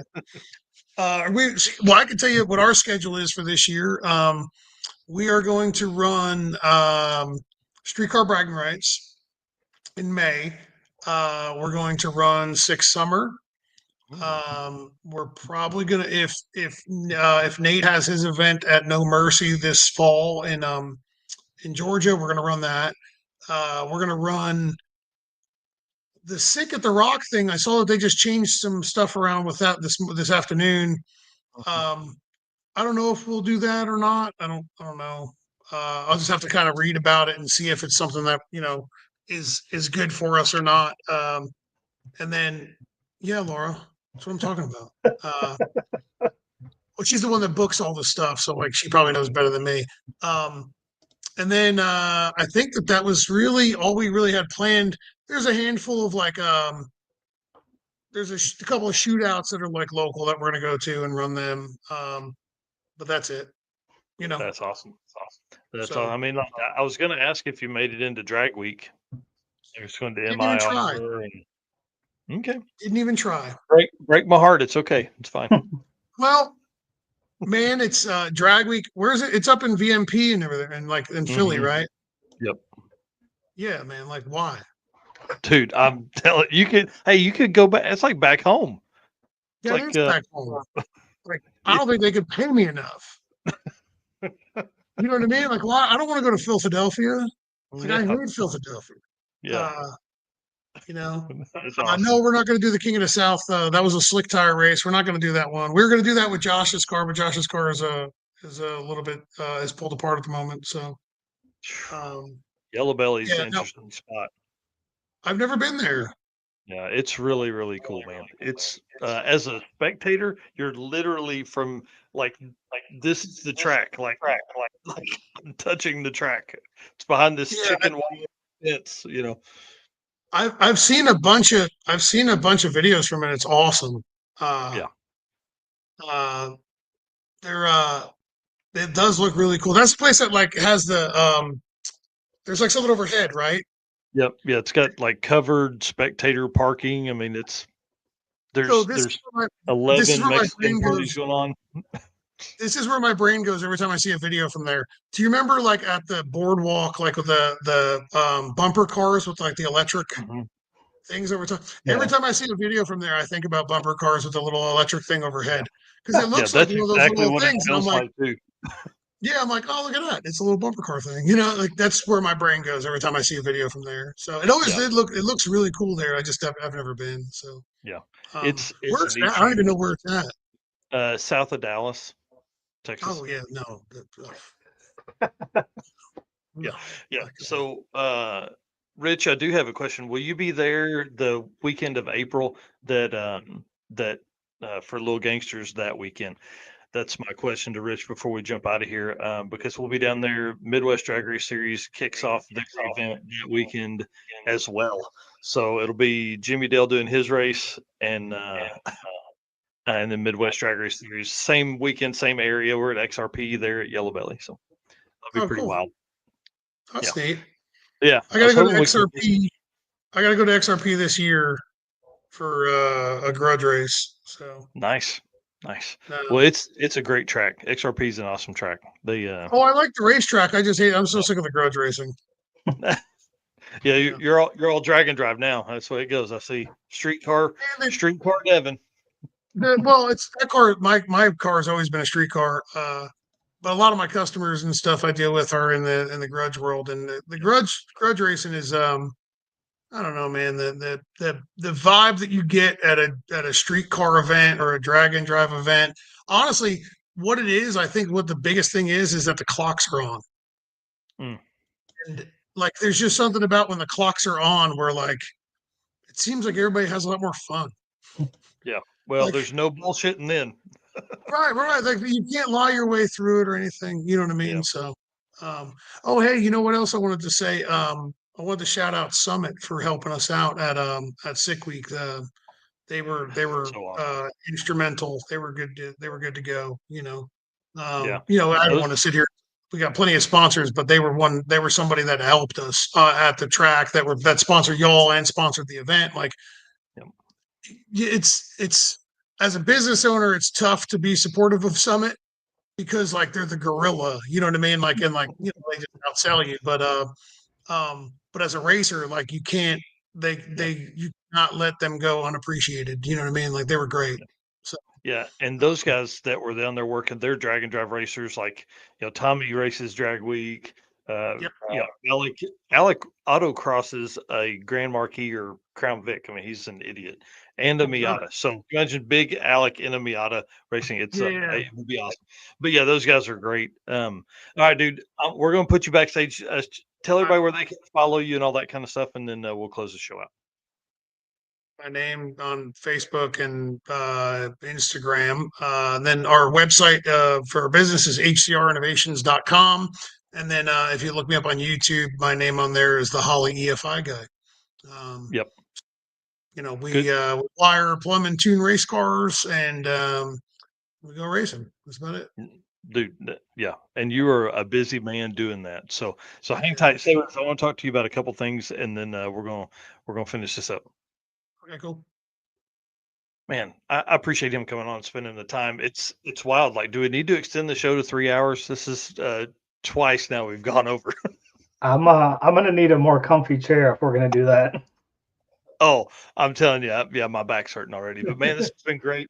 Appreciate everybody. We've had great numbers tonight, great comments. I think Devin is kind of like what Ed Enzer was. Like he's so smart that people they're scared to ask questions. So next time we have him on, he's been on. I think this is his third or fourth time to be on, and I'm excited. So as we get more info on Southeast Street Meet 2025, we'll have Laura on. We'll leave Devin inside the house to make comments in the chat. We'll go from there. So I want to say thanks to him. I want to say thanks to Carolyn for coming on from Youth Services of Tulsa. That was awesome. John Paul Frank's coming on talking about Heads Up Hustle and the Melling Performance sponsorship there for their title sponsor. Man, it's been a great show. We've been super busy. So Yeah. we've been talking the whole time. So send us out and we'll get rolling, man. Well, you want to talk about next week real quick first? You mean episode 100? 100. Like I said this early in the episode. I don't know if people heard this, but dude, 420 live streams, but this will be episode 100 of the show. There's no telling. I mean, we probably have 300 hours of live stream of talking about drag racing just in the Drag Driver Pete show without the news that happens. So, I mean, I'm so excited about this. I messaged Adam and Matt both today and asked, this is the monumental episode, right? 100 is a big deal. A lot of live streams don't make it this far, right? Right. The ones that do typically, that we just, if you make it to 100, you're going to make it to 200, right? These guys are the reason I started all this, right? Jonathan Suncypher is pivotal in me following this stuff. Matt Frost is the reason that I competed in a drag and drive in 2020 when Drag Week canceled and he kicked off 2.0. Without that, I mean, we wouldn't be right here, or we would, and we'd be on episode 10. You know what I mean? Like it would have been just drastically different. So Adam Dory, he is who I base my if I like an announcer on or not. Adam's one of the best announcers in the game of any automotive stuff. So those two guys are going to be on. I'm going to try and talk June into coming on as well to talk about some of the stuff. I want to talk about the history of Rocky Mountain, kind of where it came from. They're celebrating their 10th anniversary. We're moving into a new era of drag and drive and what that means for them and what we can look at moving forward and all that kind of stuff. So, and obviously we're going to talk about Mega Week. I mean, the biggest, baddest drag and drive to ever have happened. The biggest party I think we'll ever see. 600 cars. Like we're going to get nitty gritty. We're probably going to be 2 hours with them. I don't know if we're going to have another guest. Maybe not. If we do, it'll be a short one. Yeah, I would love to give them as much time as we can talk about stuff. So I'm already making notes for it. Obviously, I think it's just going to be awesome to have them on and go through that history with them, and the future. Like we're going to talk about all kinds of shit. So it's going to be awesome. Episode 100 will be March 5th. So 3-5. I can't believe it, dude. 100 live streams talking about Dragon Drive, man. It's awesome. I'm super excited. It's going to be awesome. All right. Thank you, everybody, tonight. We've had, like you mentioned, great numbers, tons of people in here, tons of comments. Again, you guys are the reason we do this. So thank you so much for watching every week. Again, going on 100 episodes. If you guys aren't watching this, we wouldn't make it to 100. So again, thank you guys. And like we always say, none of this would be possible if we didn't have our sponsors: Summit Racing Equipment, Deechworks, Molly Motorsports, Driven Racing Oil, Howard's Cam, J-Wire Solution, WAF Racing, Performer Built Transmission, Card Chains 3D, PowerTube TV, Sweet Patina, and Racing Junk. Thanks, guys. We will see you next week for episode 100. Yep. See you guys.